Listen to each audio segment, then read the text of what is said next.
Welcome back, everyone. This is your host, the DN WhatIf, here with another exciting fanfiction. Today, we're diving into the story of what if Deku has a Floxenos in a hilipolification quirk? A special shout out to the original creator, Love Rotted. This is the permission statement by the author in written. Please make sure to show your support by checking out their work from the description. If you enjoy this video, don't forget to hit that like button and subscribe for more fanfiction content just like this. Now, let's get started with the fanfic. Nedzu was a reconnaissance hero. As such, it was rare to find him involved in a villain attack, well, in person, that is. Normally heroes like him spent their days behind a computer or on the phone. The majority of his contributions to villain takedowns happened behind the scenes, creating strategies away from prying eyes. After being observed in a lab for so long, it felt like the only way he could really help. The few media appearances he had were already enough to make him a nervous, anxious mess. Not that he would ever allow anyone to notice, of course. Unfortunately, that meant that when an attack happened in broad daylight, he was too out of practice to do much about it. Of course, even if he had been training, it would have been difficult. Slime surrounded him on all sides, the viscous liquid forcing itself down his throat as his limbs thrashed around violently. Nearby he could spot no less than 3 pro heroes, yet all they did was stand there. A crowd had begun to form, if the noise was any indication, but still no help. He was running out of breath, he knew it, and his panicked eyes roved over the crowd. Sunken blue eyes stood out, regretful and morose, and suddenly eyes were all he could see. Dozens of people, all of them staring, just watching. More colors flashed by after the blue, hateful red, dull yellow, full white, landing on a vibrant green. His eyes sunk closed, his brain desperately trying to regain control of his body. He tried to relax, to hold out just a little while longer, and his tail thrashed into the air to try and swat at the perpetrator, but he knew it was no use. At that point, with not a single competent hero willing to step in, he knew he was done for. But then he felt something graze his face. On instinct he recoiled, remembering the injury that had resulted in his scar, but then his whiskers twitched and he felt fresh air. Surging forward with all his strength, he gasped as the shock of the cool air met his fur, and he barely reacted when a hand closed around his arm to pull him out just a bit more. Before he'd even gotten a chance to recover, he felt another, larger hand close over the hand that had grabbed him, and a gust of wind stronger than any natural force tore through the street. He was left dangling from All Might's grasp. He was whisked away by the paramedics before he could get a word in, and as soon as he was cleared of the disgusting sludge, he returned to the scene. All Might stood to one side, dealing with the press, so he quickly avoided the entire area. Looking around, he finally spotted what, or rather, he'd been looking for, though it appeared there'd been some sort of misunderstanding. The 3 heroes that had neglected to do their jobs now seemed to be scolding his savior. "Hello," he started pleasantly. "What seems to be the problem here?" His presence seemed to startle everyone involved. A hero he recognized as Death Arms was the first to recover. "Are you feeling all right?" "Yes, I'm feeling fine. And all thanks to this young man, it seems." The young man in question seemed more nervous now than he had when he was being scolded, which didn't seem right. Worse was how he hunched into himself, becoming smaller and lowering his presence in seconds. It looked practiced. Death Arms narrowed his eyes. "I'm sorry to say it, sir, but you're wrong." This delinquent Nedzu narrowed his own eyes at this word. Ran in with no consideration for his own safety or the safety of others. Despite the presence of 4 pro heroes at the scene, he thought his help was needed or even wanted. He rushed in carelessly, and only increased the number of people All Might had to rescue. "That's not the way I see it," he said simply. He watched the boy's eyes widen in surprise. "You see, from where I was, which we can both agree gave a pretty central view of the whole event, it seemed like I was surrounded by supposed pro heroes who were so bad at their jobs they had to wait for a child to do it for them. Tell me, for what reason were none of you even attempting a rescue? Because had I been under the sludge for even 10 seconds longer, I am quite certain I would be dead." The boy gasped, but Nedzu's attention was on the 3 heroes in front of him. For actually, now he noticed a lady a short ways away. He gave them all a withering glare, daring them to justify their actions. Unsurprisingly, Death Arms was first. Well, I was doing crowd control. Everyone was acting crazy and trying to get a better look, especially when word got out that it was you. I was protecting the civilians and stopping them from interfering. Nedzu focused his glare on him. Well, you surely did a good job of that.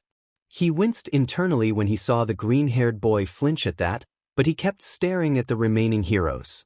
If any of them had been his students, he would have given them an even more intense verbal lashing, but he supposed he couldn't expect so much from other hero schools. Kamui Woods was next. I was evacuating other civilians, sir, along with Backdraft. The sludge villain caused significant structural damage, and some civilians were in need of medical attention. I'm well suited for evacuation, so I focused on that. Backdraft gave emergency medical treatment. We expected Death Arms to handle the villain, but it seems his priorities shifted. Nedzu hid his amusement at how blatantly he'd thrown his fellow hero under the bus, but it was difficult not to crack a small smile at the affronted noises Death Arms was now making. While it is commendable what you managed to do, you were also the best suited for fishing me out of there. Backdraft, you could have attempted to water down the villain. He turned to the last of the four. And what about you, young lady? The hero in question stiffened, shifting uncomfortably. I couldn't fit into the street. It had started off at a normal volume, but quickly descended into little more than a mutter.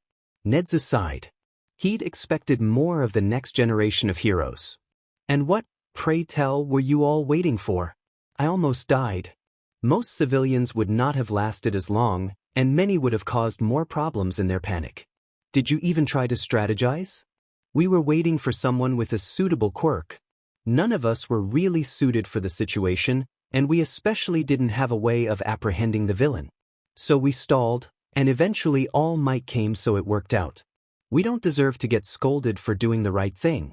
Nedzu's eye twitched. Is that what you call almost allowing someone to die on your watch? Contrary to popular opinion, quirks aren't everything. I'm disappointed that you of all people seem to not understand that. He sighed, turning to the child. Have you gone to the paramedics? He shifted under Nedzu's gaze. No, Nedzu, sir. But I'm fine.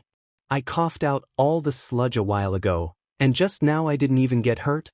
What do you mean you coughed out the sludge? Did the villain try to attack you when you jumped in to save me?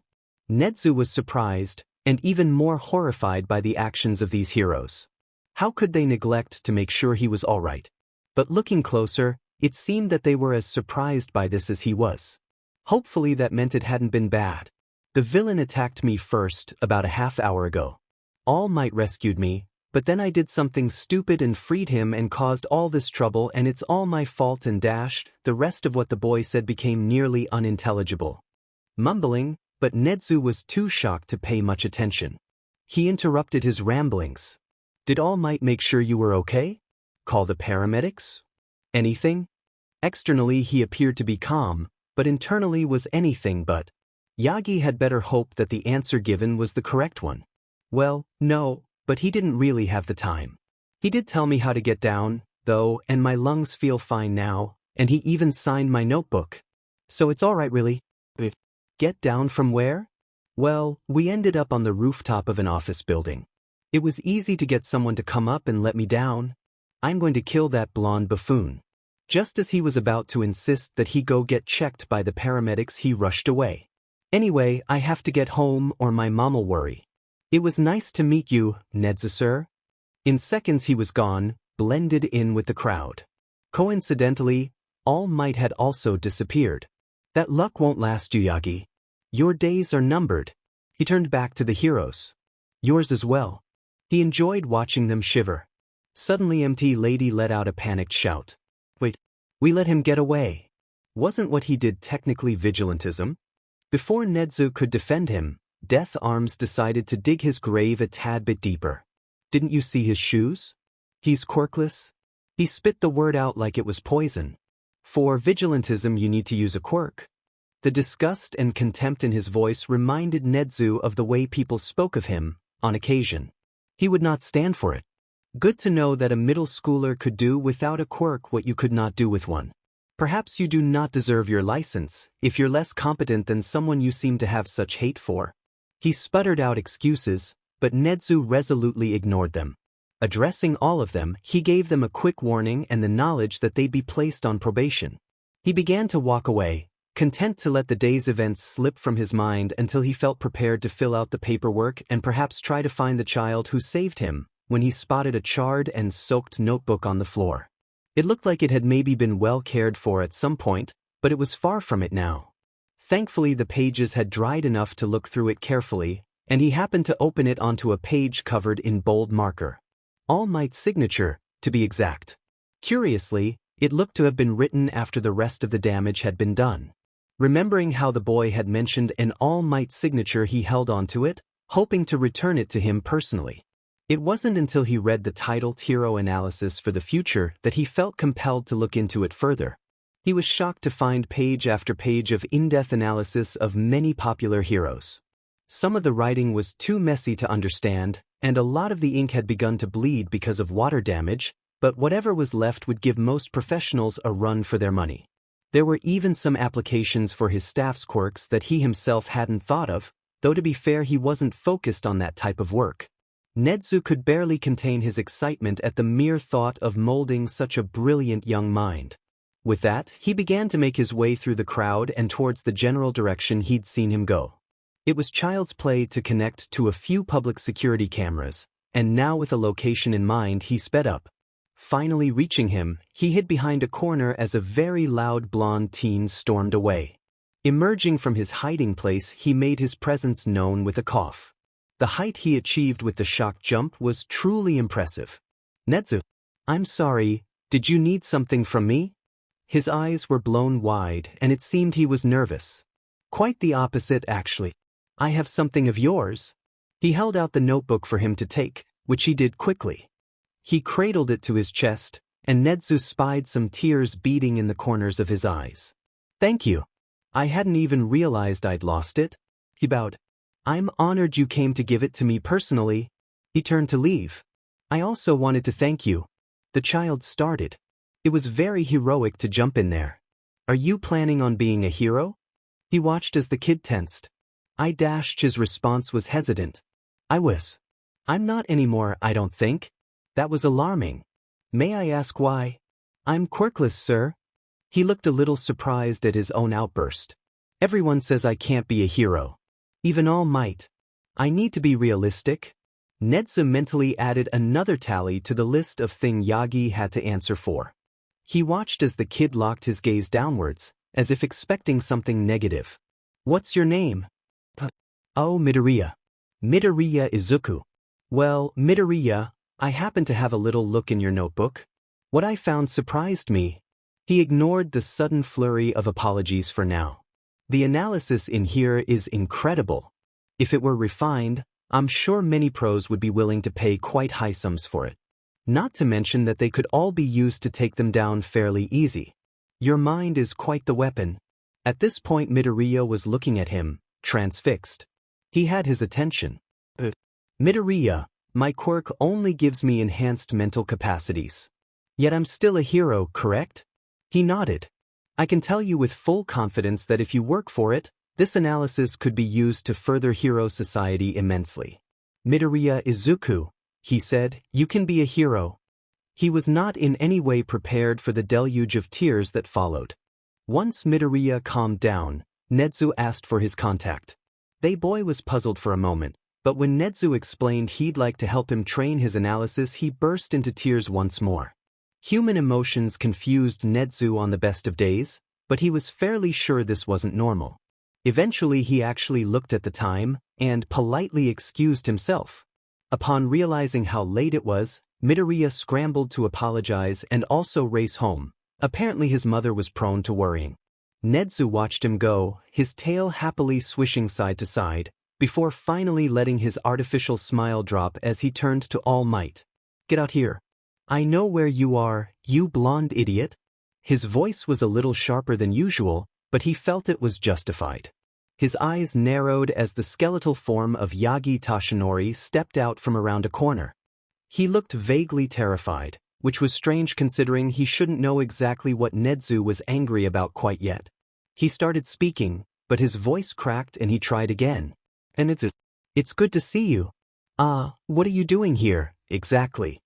Inwardly Nedzu chuckled. Literally every part of his body was portraying fear. It would have been almost funny, if not for the sudden realization of what it meant. Nedzu had known about One for All for a long time, having figured it out for himself a bit after All Might's crippling fight.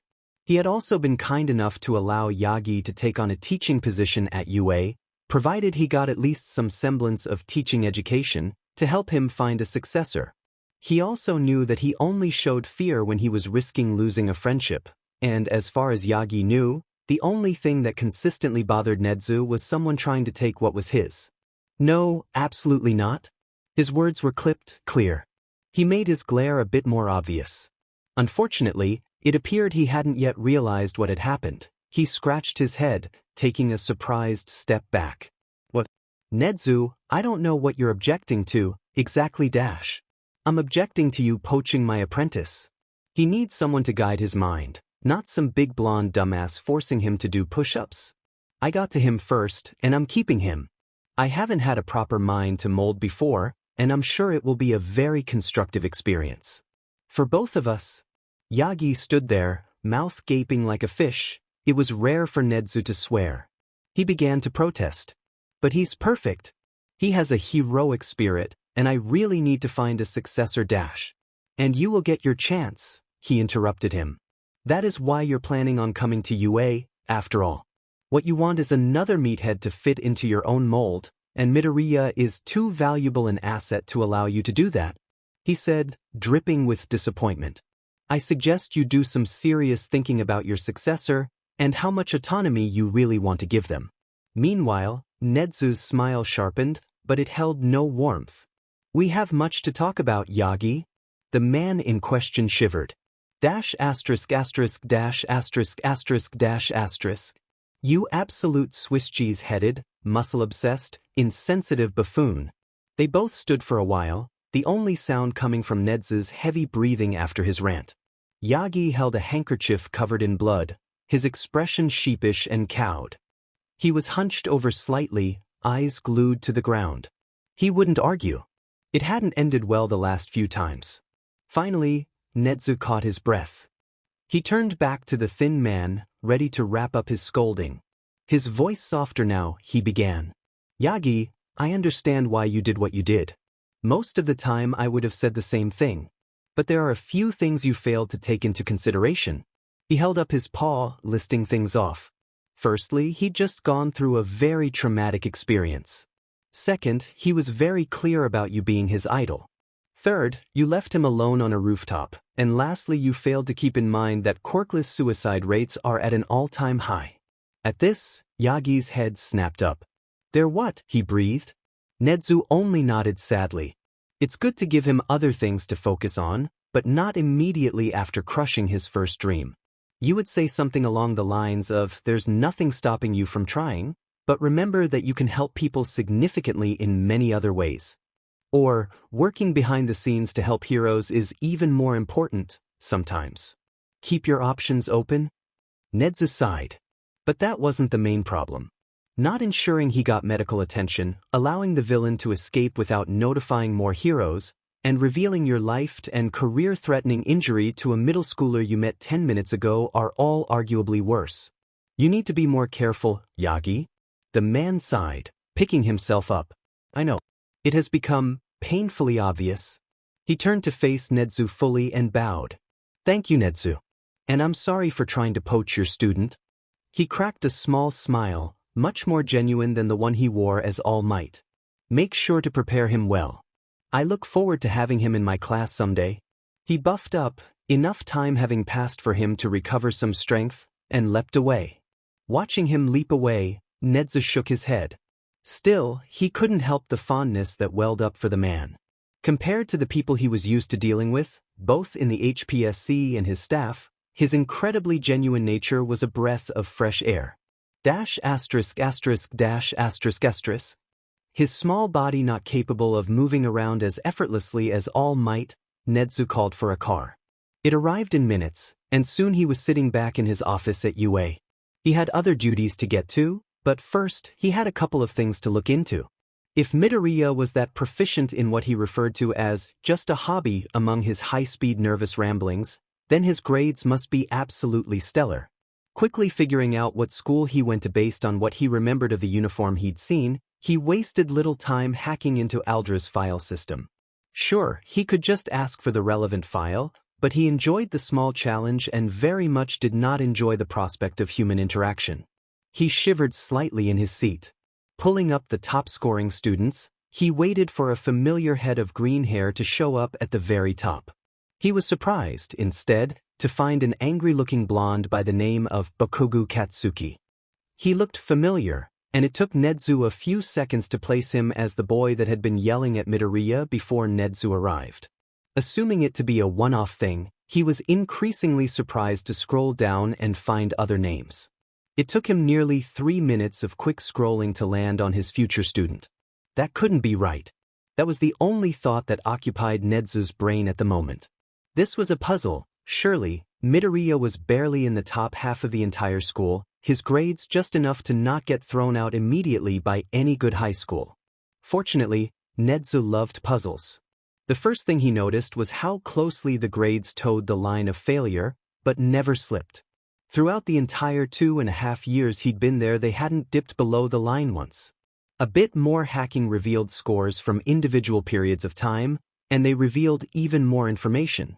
Occasionally, due to a project or classwork, a score would be given that would surely cause his overall grades to take a large hit. But immediately following these instances, a large spike in grades always followed. It only ever lasted enough to get back on track, but it was intriguing to say the least. The next thing he looked into were the personal files on each student. His eyes widened in shock at the sheer amount of marks on his record. In most cases, the presence of these marks would have immediately warranted the addition of a black one, effectively barring him from any good high school in the country. But as it stood, a black mark could only be added with good reason, and looking at the annotations for each infraction made it clear that any reason at all was something they severely lacked. Everything on the list was harmless. It ranged from muttering in class to arriving 2 minutes late, none of which deserved the punishments that were doled out. 5 days detention, 20-page essays, 3-point grade reduction, the list went on, with fairly large infractions given for every small error. It was no wonder the child had possible anxiety, or even worse. This school didn't deserve the title. Luckily, Nedzu also loved taking down corrupt institutions. He held off for now, however. It could possibly be used as a learning experience, and Nedzu was not one to waste those. His tail swished wildly at the mere thought of it, and he brewed himself some tea to calm down. First, though, he needed to assess his student's level. Picking up his phone, he sent a message, chuckling slightly at the mental image of Midoriya's reaction to having a pro message him. He had a lot to do, and it was time to get started. Midoriya Izuku was freaking out. Not that he wasn't before. He'd met both all Might and Nedzu. And all in a single day. But now, with a cryptic message innocently displayed on his phone screen, from none other than the principal of UA himself, it was all he could do to stop himself from screaming. After returning home to a delicious dinner and assuring his mom that yes, he was fine, stop worrying, he got to work drying out his notebook. It was still slightly damp, and the ink from the sections he actually used pen in had already bled. This did little to discourage him, however, and he set to work meticulously separating each and every page to make sure they were still legible. Thanks to most of it being in pencil, it was easy to pick up on what he was trying to say in the parts it had become illegible, and he could always redo the sketches when he had the time. He didn't even notice the time until he finished, sometime after 10 o'clock. He stood up, ready to go to bed, but winced when the movement of his arm caused the fabric of his shirt to rub against his most recent burn. Dutifully, he headed to his closet, digging out the first aid kit he kept in there. Luckily, he was fairly well stocked on burn cream, and he had it treated and wrapped in no time. He regretted this when he realized he had yet to shower. Quickly undoing his bandages, he headed to the bathroom to wash the residual slime on him. The hot water on his burn was unpleasant, but not unbearable, and soon he felt much more refreshed. On his way back he dumped his clothes in the washer for a quick cycle, silently marveling at the lack of damage to his uniform.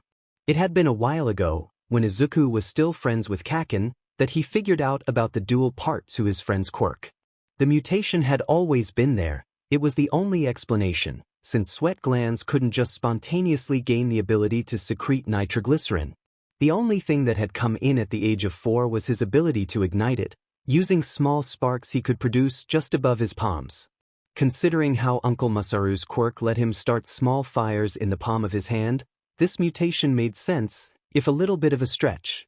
Knowing this, Kaken had thrown himself into training that aspect of his quirk as well, until he could start sparks without igniting the sweat.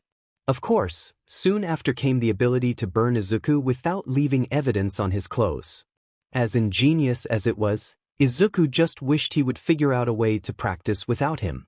It was lucky the scars they left were small enough to be confused for freckles, but any more of them and it wouldn't be a convincing lie anymore. Heading back to his room, he re-wrapped his shoulder before finally laying down to read recent hero news articles.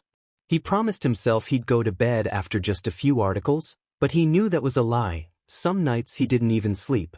It wasn't long before he noticed a new message from an unknown number. For a short while, he was afraid to open it, assuming it to be from one of his classmates. It had happened before, each time increasing the level of horror he felt when seeing the contents. Most of the time it was news articles and pictures of recent quirkless suicides. Other times it was just messages, with every new one increasing in creativity. Both of them managed to make him feel like shit. Eventually, however, he remembered giving Nedzu his contact, and he opened it.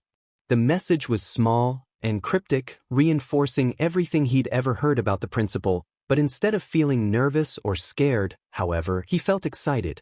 He got to solve a puzzle made by Nedzu himself. Exhaustion completely forgotten, he raced to his computer, investigating ciphers and codes. The message itself had only been a series of numbers, separated into groups of 1 or 2. Underneath them another message soon appeared, only saying, "Let's see how well you know your analysis notebook." Smiley face. After getting over the absolutely horrible grammar, it took Izuku only a moment to realize what he'd meant. After all, a system of numbers that involved text? He could only think of one solution at the moment, and he hoped it was accurate. Taking the first number, he went to the corresponding page in his notebook. The next number he took to mean the line on the page, the third was the word in the line, and the fourth was either the beginning of the next clue or the letter in the word. Judging by the fact that every fourth letter was only a single digit, he took it to mean the latter. It landed on. Filled with even more excitement, he sped through the rest, barely pausing to rest on any one page as he glanced at the exact position on each. It took very little to get the full message, but when he did he could barely stop himself from jumping up and down in excitement once again. It rested on an unassuming sheet of otherwise blank paper. "Meet me at UA on Friday afternoon." Izuku was still excited, but then an abrupt realization struck him. How could Nedzu know the locations of each letter? Had he memorized the entire thing in the time it took for him to deliver it? Izuku was left in awe for a moment before another realization hit him. If this puzzle had been as easy as it was, despite Nedzu's incredible intelligence, did that mean that they would only get harder? His increasing excitement was dampened slightly by the reminder that Nedzu wouldn't want anything to do with him once he realized how useless Izuku was. Regardless, he pledged to enjoy it to the fullest while it lasted. He was getting the opportunity to learn under Nedzu, and he would take full advantage of the information he held. Wanting Friday to arrive faster, he jumped into bed, only to stay awake in speculation for several hours more. What would it be like? What would he want? By the time he fell into a light sleep, it was only just in time to get an hour or two of sleep before class. He definitely regretted it in the morning. Thanks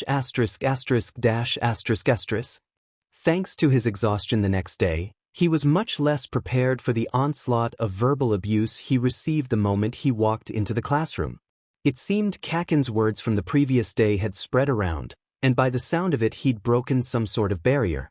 All around him teasing repetitions and variations of "take a swan dive off the roof" were tossed around casually, save for a few small groups of people uneasily sitting in the corners. Izuku appreciated them, While they had learned long ago that defending him or even talking to him had severe consequences, they still offered him small smiles and refused to go along with whatever the rest of the students were doing at the time. On a few occasions he'd even spotted them waiting nearby when he woke up from a beating, only running away when they saw him get up. They weren't quite friends, but they were the closest he had.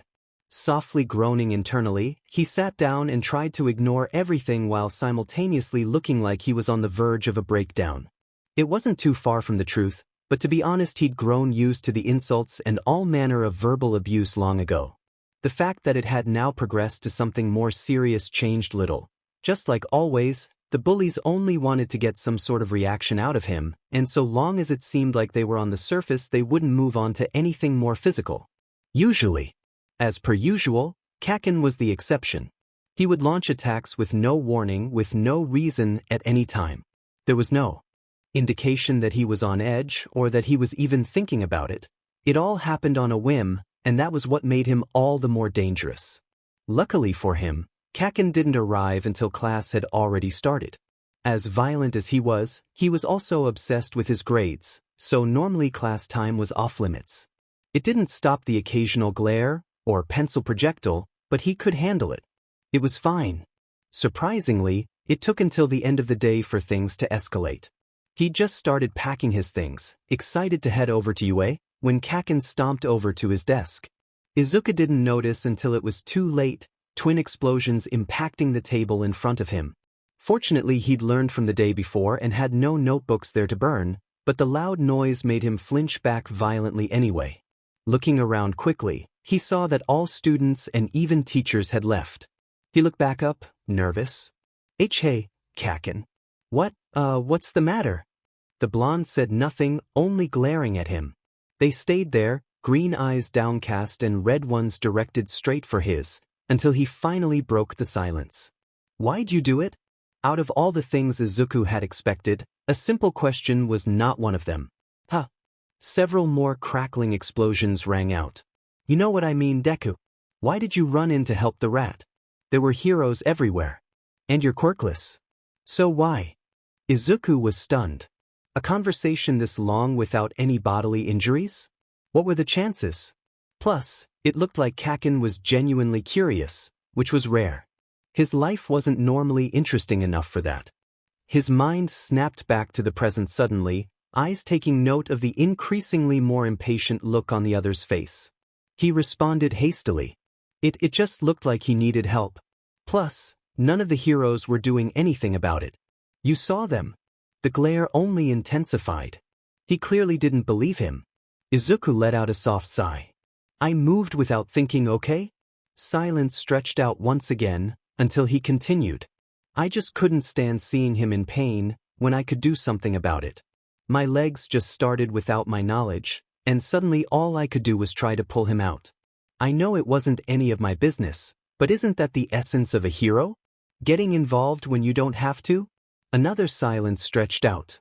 Finally, it became apparent that he had nothing else to say, and the blonde let out a short "Tch." Whatever, nerd.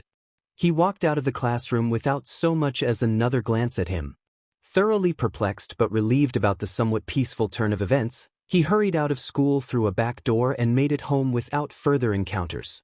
He couldn't be late for his first visit to UA, after all. *******. It was surprisingly easy to get his mom to agree to him leaving, but Izuku suspected it was mostly just the prospect of her son having friends to go hang out with. It may have been stupid to lie about where exactly he was going, but his mom always looked uncomfortable when he spoke about being a hero, so he decided he wouldn't burden her with it. It was better that way, it always was. Quickly, he checked the schedule for the trains for the 10th time. Jumping off the final train, he rushed up to the imposing figure of UA. It was incredible. He'd dreamed about stepping foot on campus since he was a child. It was only a quick hand tugging him backwards at the last second that stopped him from being crushed by the giant gates. "Watch where you're going, kid," said a gruff voice. "You need a pass if you want to get through the gates?" Izuku turned around, about to thank the man for tugging him out of the way, but he stopped when he saw who it was. Eraserhead. "Wow, I can't believe it's you. Can you sign my notebook?" He was practically jumping for joy, his notebook stretched out in front of him. He was only slightly put out by the curt no that followed, his enthusiasm having doubled from just the sight of the hero. "What are you doing here, anyway?" "Oh, Nedzu asked me to come. He wants to help train my analysis. I'm assuming since he didn't tell me anything about a key card that he wants me to figure out my own way in. Well, I hope I see you later, Eraserhead sir." With that, he turned and started to scope out the perimeter. He missed the slightly terrified look that Eraserhead threw after him before he made his way through the gate. He hadn't really thought about it before, but seeing as Nedzu hadn't sent someone for him or told him about the key cards, then he must have left a way in for him, and Izuku just had to figure it out. This looked like it was going to be fun. Of course, he'd already figured out a while ago that UA must have another entrance. It was, after all, more than just a school. In the case of a national emergency, it would become a fortress, capable of housing thousands of people. Izuku assumed there would be at least a few extra ways in, including one underground and another one possibly as simple as a door in the far back. Getting through the door would be another challenge, but he figured he'd cross that bridge when he got to it. It was very discreet when he did spot it. Only the slight difference in the grass below it gave any sort of indication that it wasn't just a solid wall. There were no visible seams, and no lock he could try picking. After a while he did find an indentation that was very nearly flush with the wall, shaped like a hand, but it did nothing when he touched it. He assumed it was some sort of fingerprint system, then, probably with a few other safety mechanisms for those that could copy and transform bodies. It took him even longer to find another indentation, mainly because it was so low on the wall. It almost felt like another handprint, but it was too small and the proportions were all off. With a start he realized it must be for Nedzu himself, and that was when he realized he might be on the wrong track. All of the options he'd seen so far required something he didn't have. So, what was something that both he and Nedzu shared? The only thing he could think of was a similar stature, since Izuku was still fairly short for his age. It made sense, then, that the entrance he was supposed to find was based more on size than identity. After all, Nedzu was the only being in the staff to be that small. It would probably have a few other forms of identification just in case, but it would probably be discreet enough to go unnoticed by the majority of people. Logically, that meant something that wouldn't seem out of place in the forest, like a small boulder or a tree. Another reasonable deduction was that it must be close to his office, in order to be a viable escape path. Izuku highly doubted the rodent would have made a secret entrance that was inconvenient to him. So, making his way to the east side of the campus, he got to searching once again. He went quickly, his eyes scanning everything at ground level for signs of something unnatural. Occasionally, he kicked his feet out to check that the trees were, indeed, made out of wood, but he had no luck in that method. Regardless, he continued, and eventually came across something that seemed out of place. Ahead of him, an ancient-looking tree twisted up from the ground. Now, alone it wasn't special. However, the roots were formed in a way that could be seen as a small staircase. Quickly and carefully he made his way over, clambering onto a knot that had formed in its center. Rapping his knuckles against every large surface, his face broke out into a large grin when a metallic clang echoed out instead of a dull thud. Finding two indentations next to the panel, he waited with bated breath, but it didn't open. Thinking hard, he looked down to find a small hole in the corner between the surface he was on and the door. A thought occurred to him, and he stuck his finger in, wriggling it around for a moment. He cheered internally when he found a latch and pulled it. Now, he stuck his other hand back in the indentation on the left, and without thinking stuck his head in the other, and the door swung open. It had been purely luck, remembering that Nedzu probably used his tail in the opening mechanism, but Izuku wasn't complaining. Just barely missing the yells coming from the surface, he jumped down a ladder, landing at what was approximately just below ground level, and started crawling down the path. He just couldn't get over how exciting this was. He was entering UA through an entrance that nobody but Nedzu, and now he knew about. The excitement died down a bit when he came across a three-way intersection that clearly looked like a maze. ********. His arms were exhausted by the time he saw light again. He had no way of knowing exactly how long it had been, but his mind landed on too long. He'd taken countless turns, attempting to make a mental map of the place, but he swore some of the passages moved around at random intervals.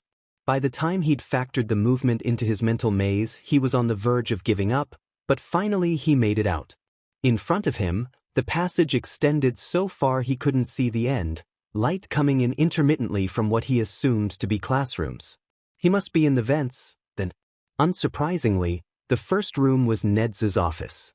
Heaving out a weary sigh, he moved to tap on the vents, but stopped at the last second when he realized Nedzu was talking to a very distraught present mic.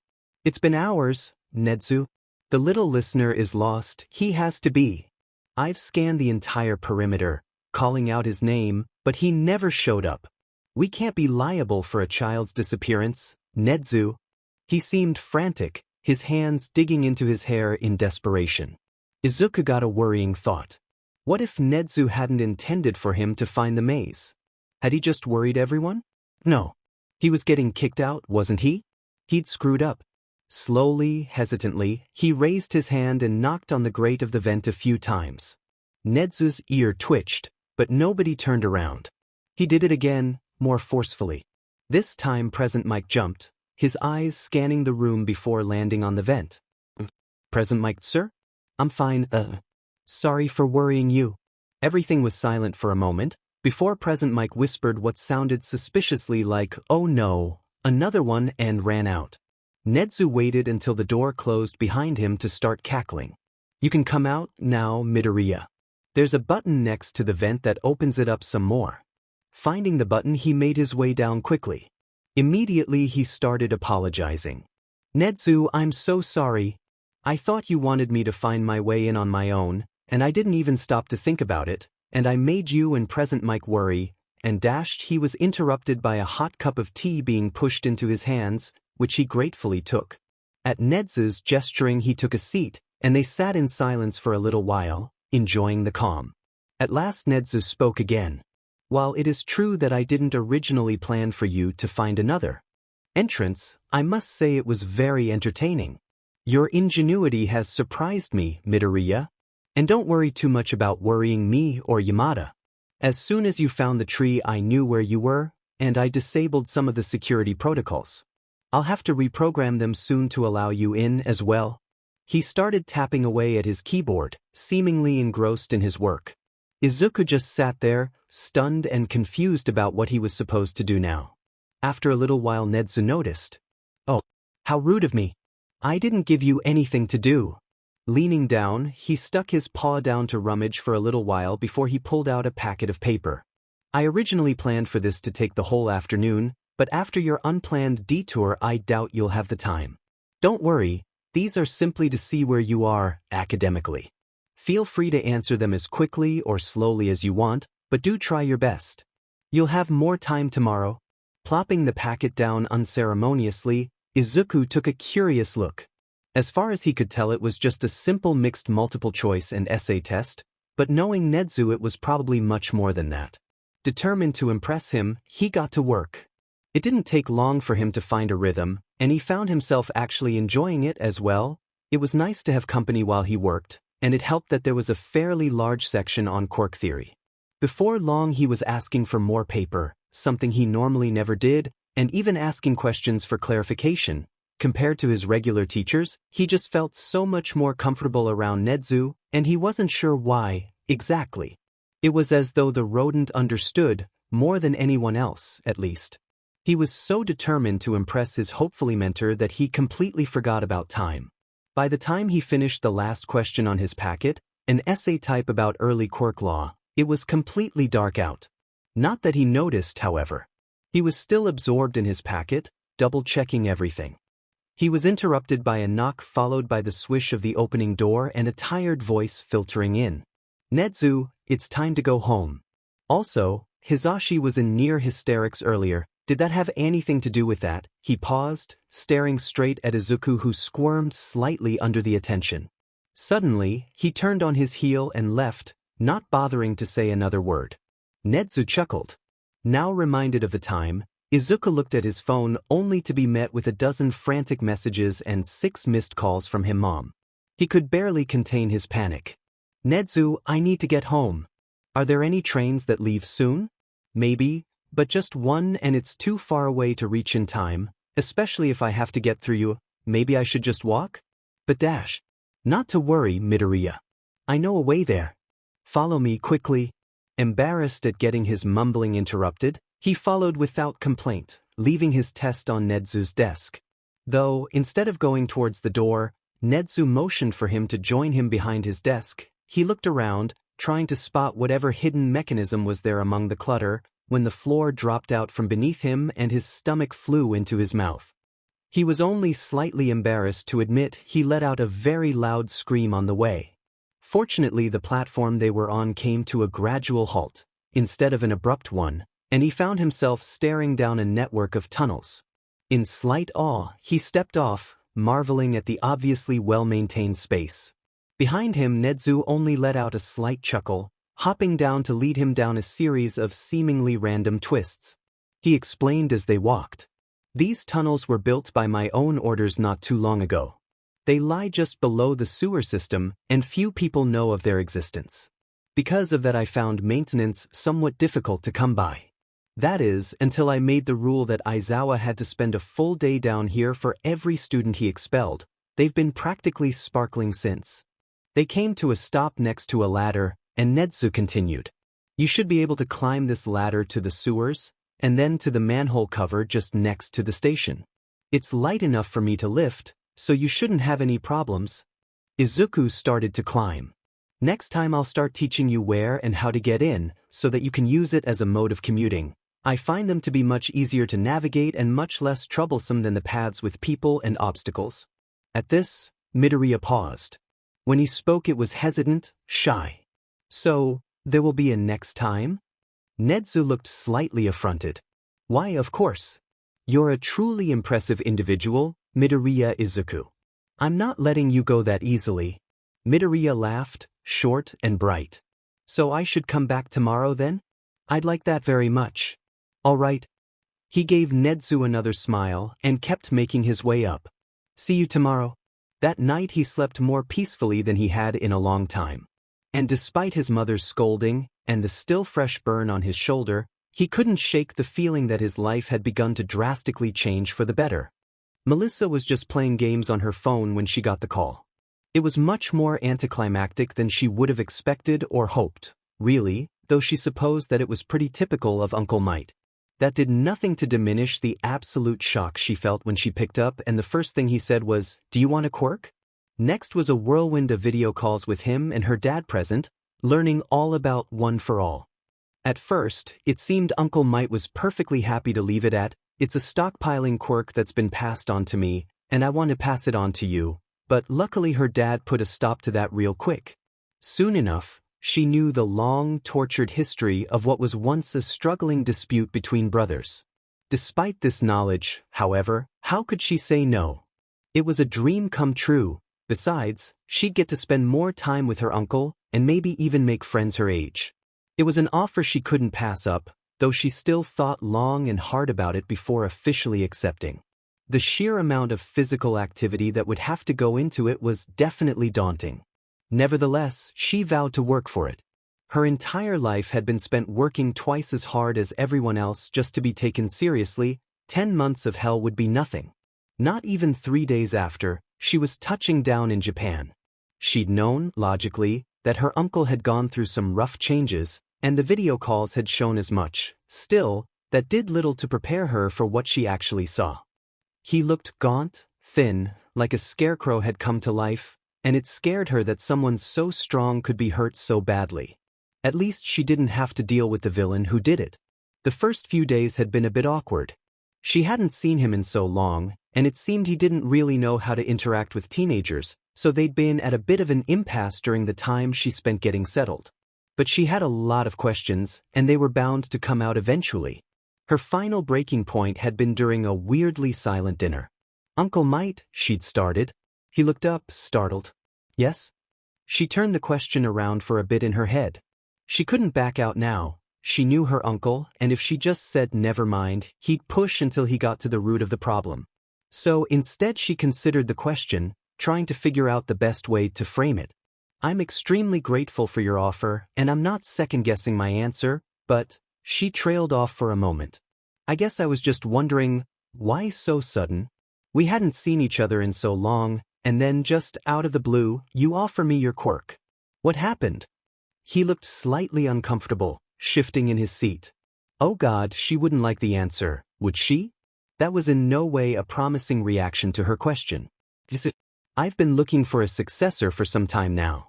And recently someone made me realize that I wasn't looking for someone worthy, I was looking for someone I could mold into a copy of myself.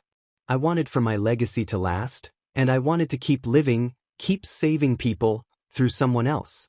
It was wrong, and so I realized I needed someone strong, someone kind, someone smart and capable enough to mold this quirk into their own. He met her eyes. And when I thought of all of these things, your face was the first one that came to mind. I may be a tad biased, but I can think of no one better to start their own legacy, their own era of peace.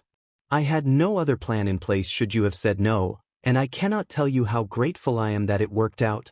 By the time he ended his impromptu little speech, Melissa was blushing furiously, trying to deny his claims. Nevertheless, she accepted the answer, and things grew noticeably less tense afterwards. For a few more days, Melissa was given space to explore her new home. She was way too shy to try and make friends out of nowhere, but she definitely enjoyed sightseeing in the city she'd spend the next 4 or so years in. One thing, though, that still confused her was why they hadn't started training yet. She got her answer when she returned one day to find her uncle holding a stack of papers titled Liberty Exercise Regiment or something similarly cheesy. She was tempted to laugh until she started leafing through it. The mere thought of going through a third of the things listed was enough to make her limbs feel like jelly. The food looked good at least, but how on earth was she going to get through this?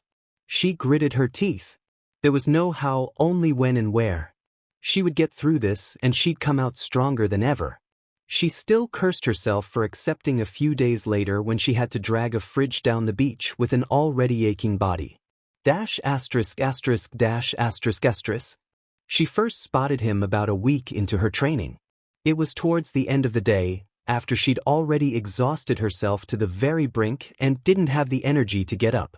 She was lying down in the sand, just far enough from the waves to avoid getting any more than damp, with an enormous wall of garbage sprawling on her other side. It was nice, secluded, and one of the small sections she'd managed to clear of metal bits, so she figured it was as good a place as any to rest while her uncle cooked her dinner. She felt slightly guilty about not helping, especially since he himself couldn't eat much of it, but she just couldn't muster the strength to get up unless she knew food was already waiting. Her thoughts were interrupted by a small, persistent noise coming from somewhere behind all the garbage. At first she thought it was a bug, but was soon corrected when she made out a few words. The muttering got louder, and she feared the owner would discover her, but it seemed to stop somewhere beyond the closest wall. She let out a small sigh of relief. She was too mentally drained to deal with an actual person that wasn't Uncle Might. She was, however, curious as to what someone else would be doing around here. As far as she knew, there was zero reason to even approach the beach unless, wait, were they here to litter? That would be just her luck. More work for later. Hopefully it wasn't anything too big, or she would be tempted to get up just to punch them. The muttering continued, however, and eventually she tried to make out the words against her better judgment. She knew it was private, but what if they were planning something? As a future hero, wasn't it her job to pay attention to these things to stop more problems from happening? Content with her thought process, she tuned into the stream of words that was becoming increasingly more distinct. It took considerable effort, but she was able to make out about 1 out of every 2 words. Maybe? No, missing, precarious, I'd have to, maybe if I move this? The only warning Melissa got was a small screeching noise produced by metal scraping other metal before it all toppled over onto her.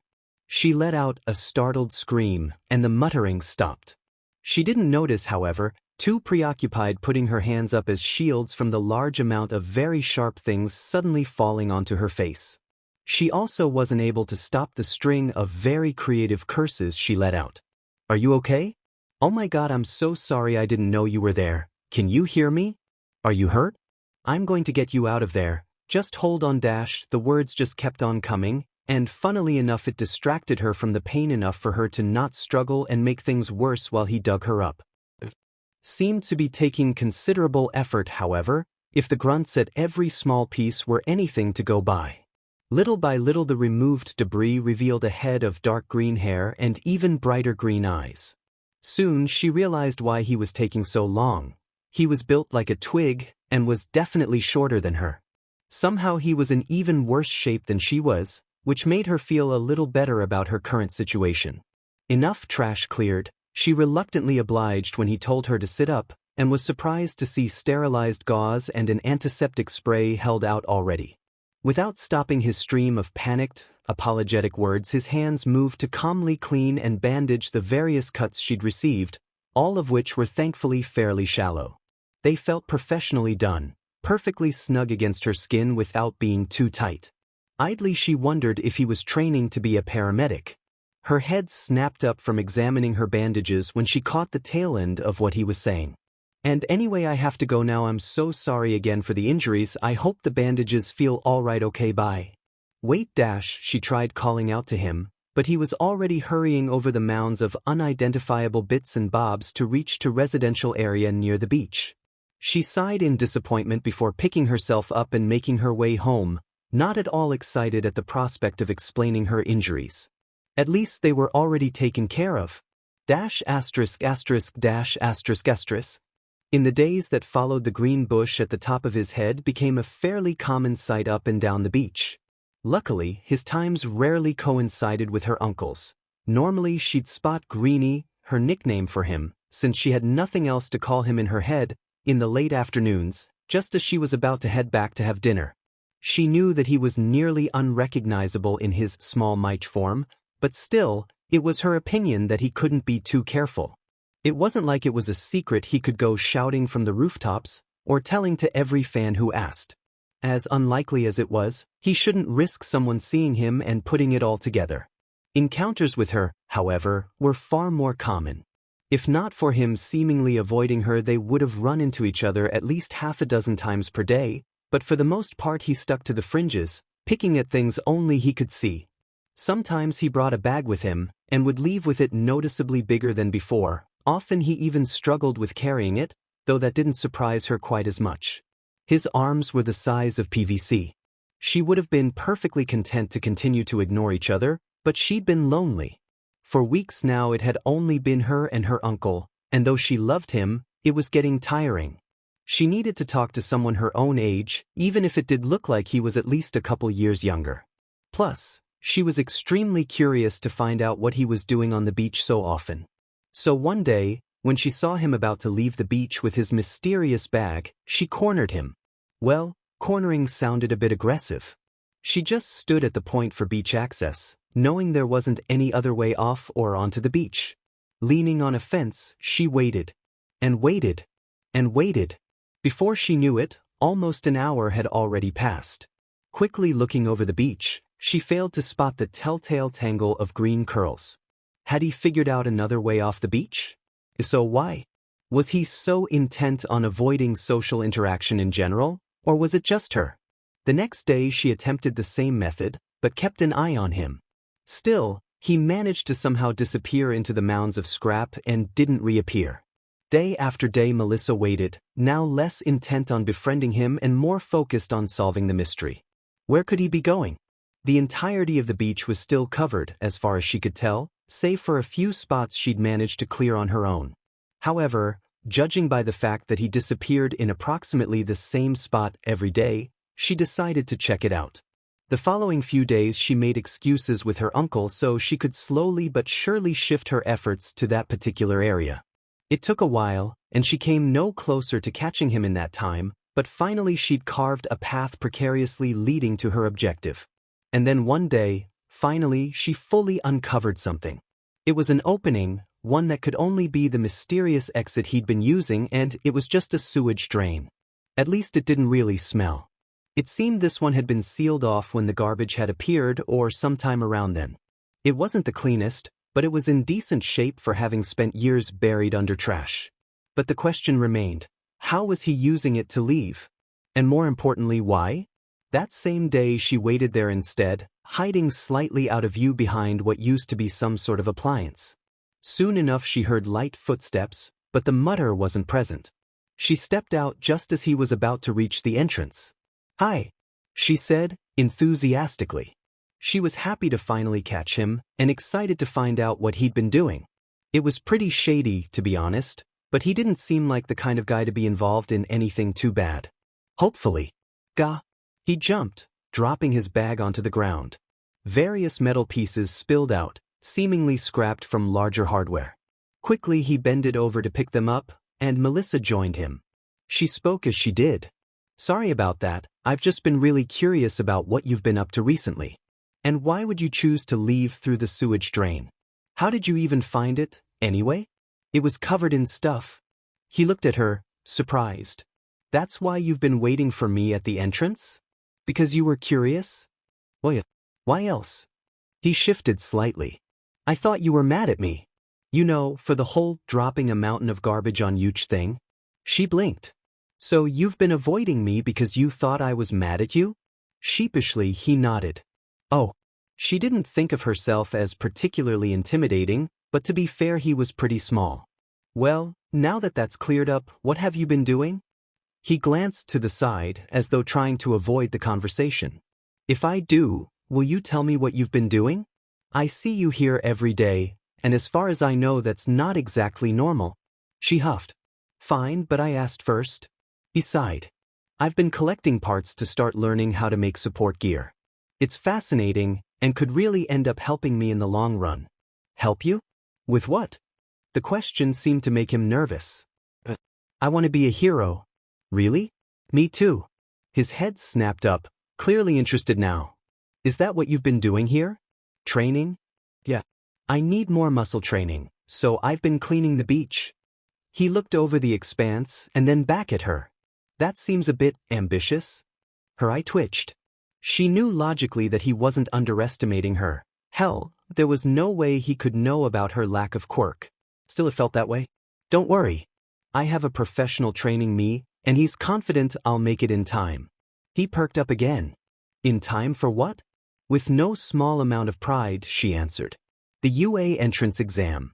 She was expecting awe or maybe jealousy, but instead she got something else entirely. "That's great.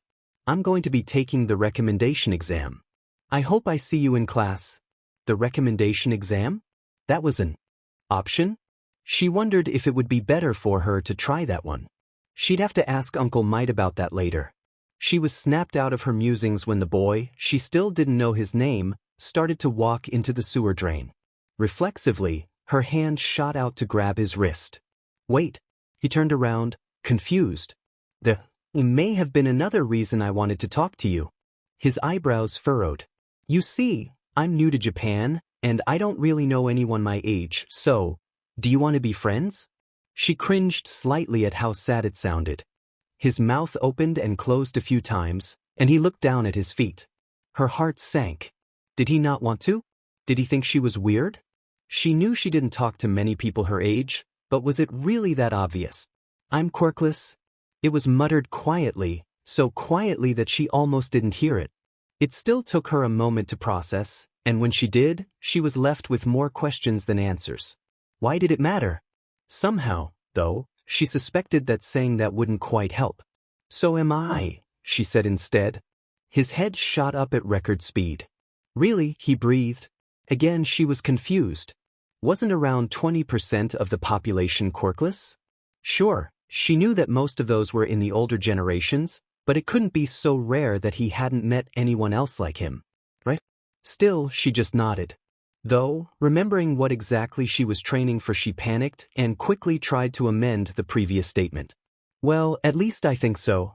According to my mentor, it's possible that I have a latent quirk that requires certain muscle mass to activate, so it doesn't hurt me. That's part of why I'm going through so much effort now. If I train starting now, it's possible that by the time the entrance exam comes around it finally activates. Of course, there's no guarantee, but I'm still hoping."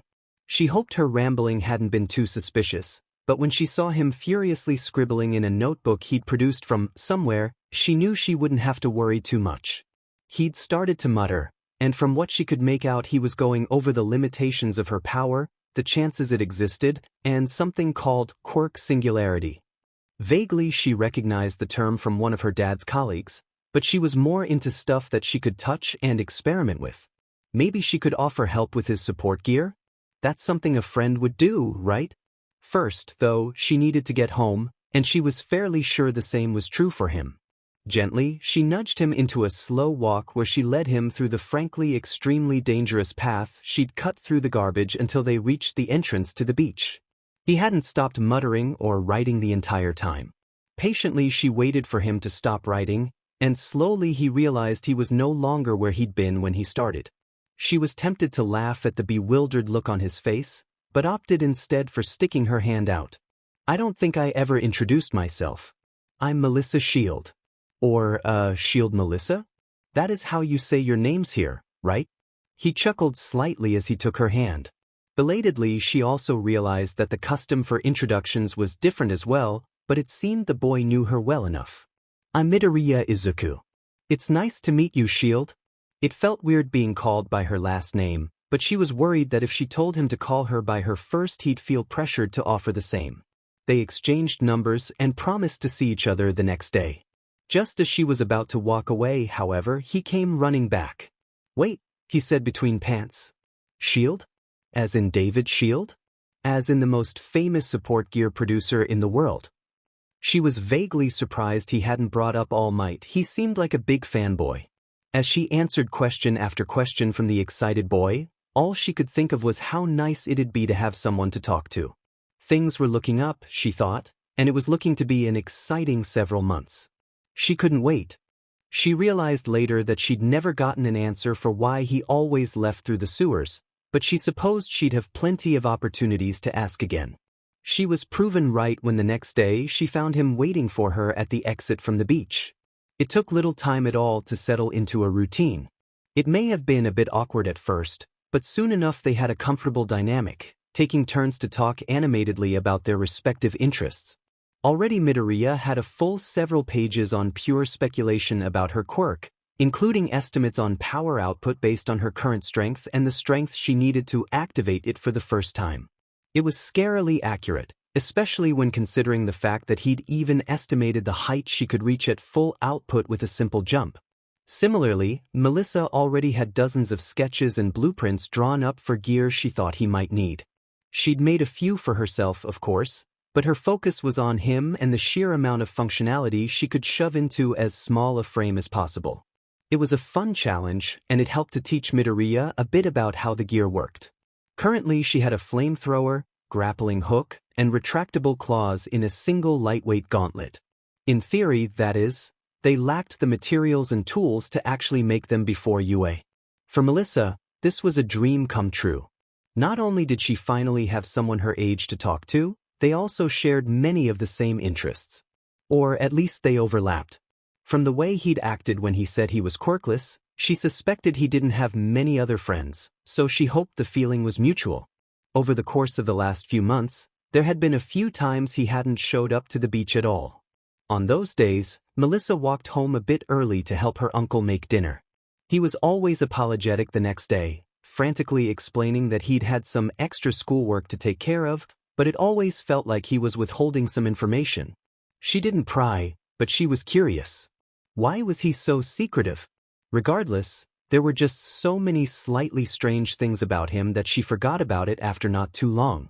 She'd been so focused on the weird aspects of his life that she'd forgotten to even consider that she might have some oddities about her as well. Part of it was in the constant questions about what Island was like, but occasionally a question caught her off guard. So, if your dad's still there, who are you living with here? Oh, it's just me and Uncle M. She cleared her throat. Uncle Yagi. She cursed her slip-up, but he didn't seem to notice it. He stayed silent beside her, either in deep consideration or drawing up the courage to say something. She waited patiently. Finally, he spoke again. My mom's been asking me to invite you over for dinner. If that's okay with you, of course. I'm not sure if you even want to, but you could bring your uncle, and she makes the best katsudon, but there's no pressure if you don't want to, I'd understand. She cut his mutter storm off before he could get in too deep. I'd love to. And I'm sure my uncle would too. He breathed an audible sigh of relief, which she politely ignored and smiled. Glancing at his watch, he yelped, and in a storm of hasty goodbyes he left, tearing down a side street. She huffed a laugh. It was a nice offer. Despite phrasing it in a way that suggested his mom had asked him to do it, she knew that was more than likely just a sort of defense mechanism in case she'd refused. His self-esteem was absolutely horrible, she'd realized a while back, but she could read between the lines of his anxiety. She was looking forward to eating something other than her uncle's fairly limited menu. Finally reaching the decent-sized apartment she shared with the man in question, she fished the keys out of her pocket. It was her third pair of new jeans since she'd gotten to Japan. Apparently the combination of intense exercise and carefully calculated meals had brought on a growth spurt, which, combined with a large increase in muscle mass, had created the need for new clothes pretty quickly. Though, some had to be bought simply because working near a lot of sharp things tended to ruin whatever she was wearing if she wasn't careful. At least she had strong gloves. "I'm home," she yelled. The first time she'd called the place home, without thinking Yagi had burst into tears of joy, not unlike Midoriya's reaction to her calling him a friend a few weeks back. She smiled fondly thinking back to her panic at the time. It had taken a while for him to calm down enough to explain the Midoriya tears. "Just in time. I'm trying something new today, as a treat. I think you've earned it, young Melissa. The beach is nearly halfway done, and you still have 6 months to the exam." Melissa blushed slightly at the praise. It hadn't been just her, lately. After a bit of prodding, Midoriya had agreed to help if only for a bit of extra strength training and the possibility of finding better materials for his gear. He had yet to show her any designs, but she was excited to find out how much he'd learned. Apparently people in the recommendation exam could bring in gear that they themselves made, so it would be crucial for him to hurry on some. Speaking of the recommendation exam, she understood why she couldn't take it. She did. For the exam you needed a sponsor, and if that sponsor was All Might himself then it'd be all over the news by the next day. Still, she was a bit bitter. It would have been nice to take the exam with her friend, and it was supposedly a bit less physically taxing. Well, at least her strength training was going well. With any luck, she'd be able to train with the Quirk for about a week before the test at the rate she was going. "Is there something on your mind, Melissa?" She started. Without noticing she'd stopped eating, her chopsticks twirling around on the plate. Looking up she came face to face with a very worried-looking Yagi. "If you don't like it, I'd be happy to make you something else." "No. It's great, you don't have to do that." To prove her point she shoveled a large amount into her mouth. It really was good food. Still, she regretted this a moment later when she was barely able to chew. When it was finally in her stomach, she finally spoke. "Hey, you know how I told you about a friend I made on the beach?" Now her uncle's mouth was full. He gestured for her to keep going. "Well, he invited me, Liz, to dinner with his mom. I'm not sure when, because he had to get home before he told me, but I'm sure he'll send me a message any second now." As though on cue, her phone buzzed a few times. She opened it to find a couple of panicked apologies, and she smiled softly. "Is Friday okay? He sent me the address, and it's not too far from here." Her uncle sat up straighter. "That's fine, Melissa. I'm glad you're making friends. But you're sure he won't find out about?" He gestured at himself vaguely. "This?" She considered for a moment. As smart as he is, he can be a bit oblivious at times. He chuckled. "I know some people like that. What did you say his name was?" "It's Izuku Midoriya." Somehow, her uncle's face paled even more than usual. "Do you know him?" She was confused. What reason would he have to react that way? She saw him swallow. "No, I must be mistaken. I doubt your friend is the same one I'm thinking of." He still looked pale, but significantly less so. He shook himself slightly. "I can't. But I'm sure they're lovely. You should be fine. I should tell him about your restrictions. I know he'd feel horrible if he invited you over and you couldn't even eat." She ignored his slight protests at anything he considered an inconvenience caused by him, and got up to wash her plate. This would be fun. She wondered what his mom was like.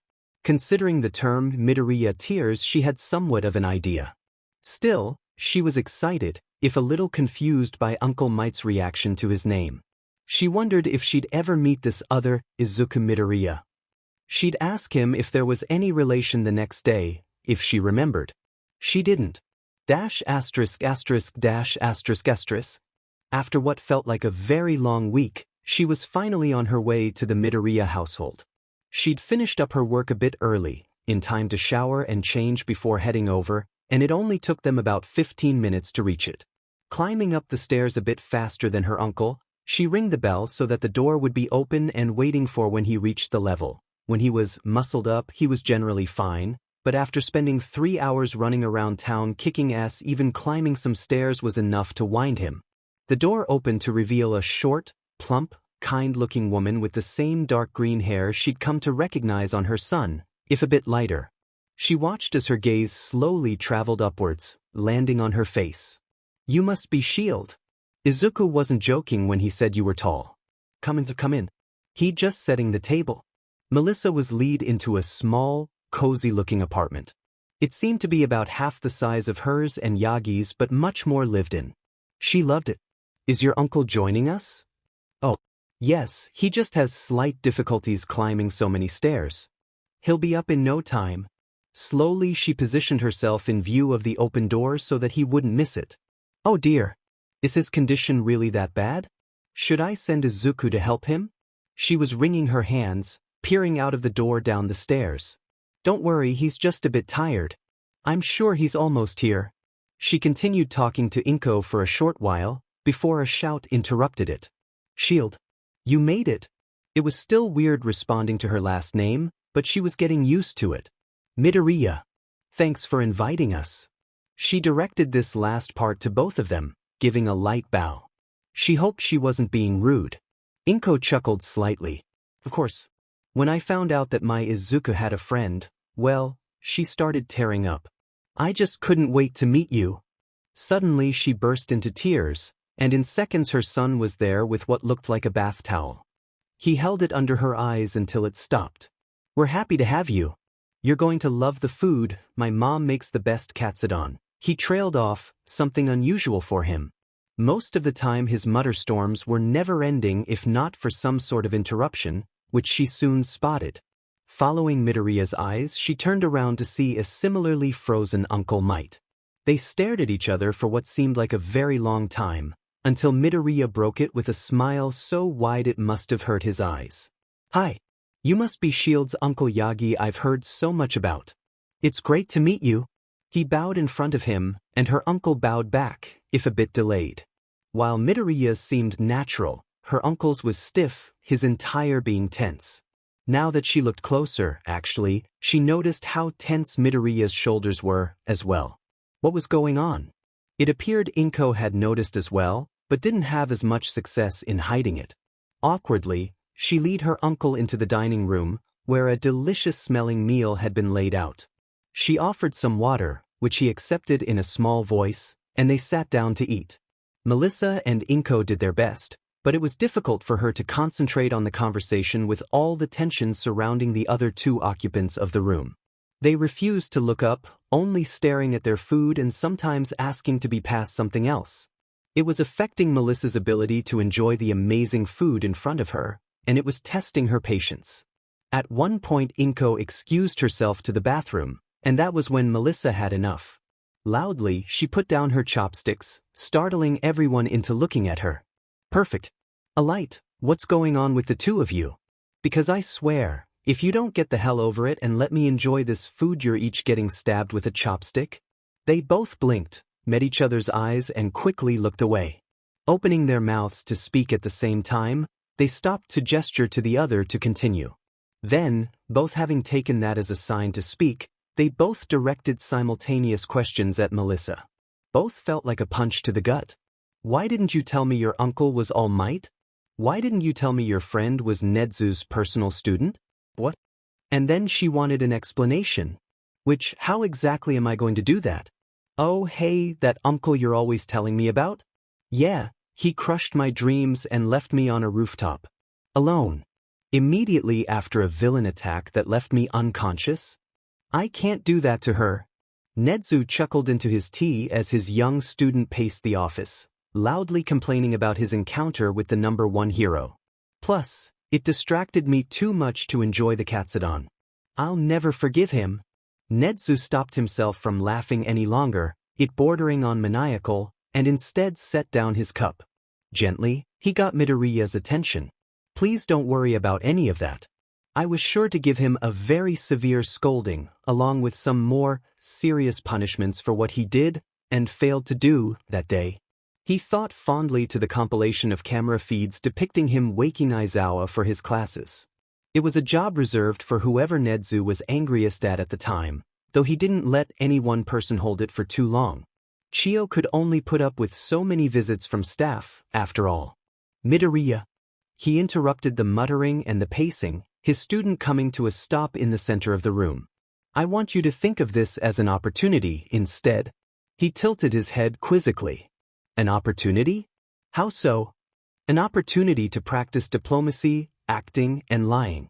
You don't want to tell Melissa so as to not create tension among your friendship and in her own personal life, correct? So play the part of someone who just so happens to have had a vaguely uncomfortable experience with the man, instead of something life-changing. He sipped his tea. It could be as simple as him refusing to sign your notebook, or insulting your sketches. Of course, you'll have to factor in the fact that somewhere in the story, his skinny form was revealed to you. Anyway, he chuckled slightly as he saw his student furiously scribbling notes in a notebook he hadn't seen before. This also gives you experience with working with people you don't necessarily like. I, for example, am used to working with the HPSC, despite the fact that they're blatant quirkists and that if I wanted to, they'd cease to exist by next week. It's simply too important for public stability, unfortunately, though I do hope we get a chance to do it together in the next few years. Midoriya chuckled slightly. Suddenly he shot up, expression alert and eager. Speaking of taking down quirkist institutions, I got the information you asked for. He handed over a USB, not interrupting his stream of words. It was a bit difficult to get into the physical records to scan them, but luckily I'm small enough that they don't even notice me unless they want to kick me or something. Nedzu frowned slightly. But the digital stuff was easy. Their defenses are absolute shit. Also, I now officially have a direct link to half the cameras in school, so even if they try to delete things I can save them onto my computer. Nedzu narrowed his eyes. His protégé was acting much too calm for someone who just handed over mountains of evidence for their own abuse. He scrutinized him for a moment, before sighing. Midoriya, I thought I told you not to put on your mask when you're in here. Abruptly his smile fell, revealing tired eyes and a worried brow. How did you know? His voice was still vaguely chipper, but faded into something more neutral towards the end of the sentence. Again, Nedzu sighed. Midoriya, what you just did, what you've been doing, is something that most people wouldn't be able to. The subject of your own abuse is never pleasant business, as nice as revenge often feels. He moved to the other side of his desk, laying a paw on his shoulder. His height made it slightly awkward, but he could manage. I know you've been getting better about it all, but there's still over a decade of internalized quirkism to get over, not to mention mounds of other trauma. Intelligence isn't the cure to everything. Sometimes, in fact, it makes things like this worse. But as long as you remember that you have people who support you, you'll do fine. Now, he finished, show me your latest gadget design. What have you found at Dagoba recently? Immediately Midoriya brightened, launching into an in-depth explanation of his latest design, utilizing the scraps he'd found to start work on a grappling hook. Nedzu knew that Melissa had already come up with several more and much better, more detailed designs, but Midoriya had insisted on only using gadgets he'd designed himself for the exam. That was the purpose of his new foray into support equipment. Applicants were allowed to bring anything they made themselves, provided they brought proof and they weren't dangerous for the other applicants. This was why Nedzu had suggested he begin doing independent research, which had led him to where he got his materials. Nedzu had expressed his willingness to simply buy him what he needed, but the boy was adamant he make it in without external help beyond what Nedzu was already providing. Some loan tools and a space to work aside, he had nothing to really work with. So, he'd found Dagoba, a place that Nedzu knew about for its large entrance to his tunnel system, Uncovering the entrance and finding out that the beach was being cleaned had Nedzu looking forward to a time that he could just take a short walk down to the beach uninterrupted. As Midoriya eagerly explained his thought process along with the obstacles he'd encountered, his door opened a crack and Midnight poked her head through. She opened her mouth to speak, but he silenced her with a glance, nodding to his student. He smiled in a way that his staff had described as unhinged, and internally laughed as she very slowly closed the door again, as though afraid that if she made a noise that she'd be noticed by the other occupant of the room. The boy was oblivious to it all. Nedzu couldn't remember the last time he felt this comfortable around a human being. Still paying attention to the ramblings, he reflected that it was most likely the parallels between the two of them, extremely intelligent minds, repressed and ostracized for something out of their control, abused by the hands that were once their friends. His expression soured and he shook himself, paying fuller attention to his student. It would do no good to think of such depressing things right now. What mattered is that they found each other, and that he was in a position to help. And help he would. Only a couple weeks after their first meetup, once Nedzu had gotten over the frankly astounding test scores, he'd begun to notice a pattern, and it was one he very much did not like. Limping, flinching, avoiding certain topics. Sometimes, Nedzu even spotted the edge of a bandage peeking out of a sleeve, though Midoriya was always careful to keep them as hidden as possible. It had made him curious, and within hours he already had a myriad of compiled evidence against Aldra and every one of its teachers. He was glad he hadn't found anything on Midoriya Inko. He was in no way ready to take care of a teenager. It took no small amount of restraint to stop himself from sending it all to the police immediately, but he refrained when some of his memories resurfaced. Back when he'd escaped, it had brought a large sense of closure to be the one to take down the facility that had imprisoned him in the first place. He'd studied enough human psychology by now to know that it would most likely be beneficial to Midoriya as well, but he would have to take things slowly. And so, he'd begun to teach him hacking as well as stealth. Nedzu may not be very strong, but he knew how to get around without being noticed, and he knew that his student would have an even easier time, especially considering the fact that he was so average-looking. Soon he was planning on bringing in Tsukachi for a bit of detective training, but that was still a little ways away. And so, under Nedzu's guidance, he began to methodically take down his own school. Every incident involving him or even another weak quirked or mutation student was recorded and compiled, dates registered, audio cleared up, names were tied to infractions, background were checked, and information was saved before it could be deleted. The most frustrating part of it all, though, was one Bakugu Katsuki, Aldra's golden boy. Nedzu knew, beyond a shadow of a doubt, that this boy was responsible for most, if not all, of the trauma and fear instilled in his student. But there was no evidence of his actions, nothing he could reasonably use to prove anything. It was as though after the slime incident, he'd mellowed out, letting others do what he had done himself for so long.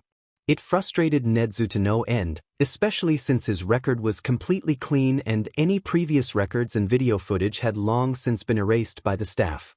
Not only was it infuriating, it was insanely illegal, something he told his student to look into. Still, it had worked, and so unless Bakugu suddenly went back to his old ways it seemed he'd get off scot-free. When he'd found out, Nedzu had growled, silently vowing to reject his application for the hero course if it came his way.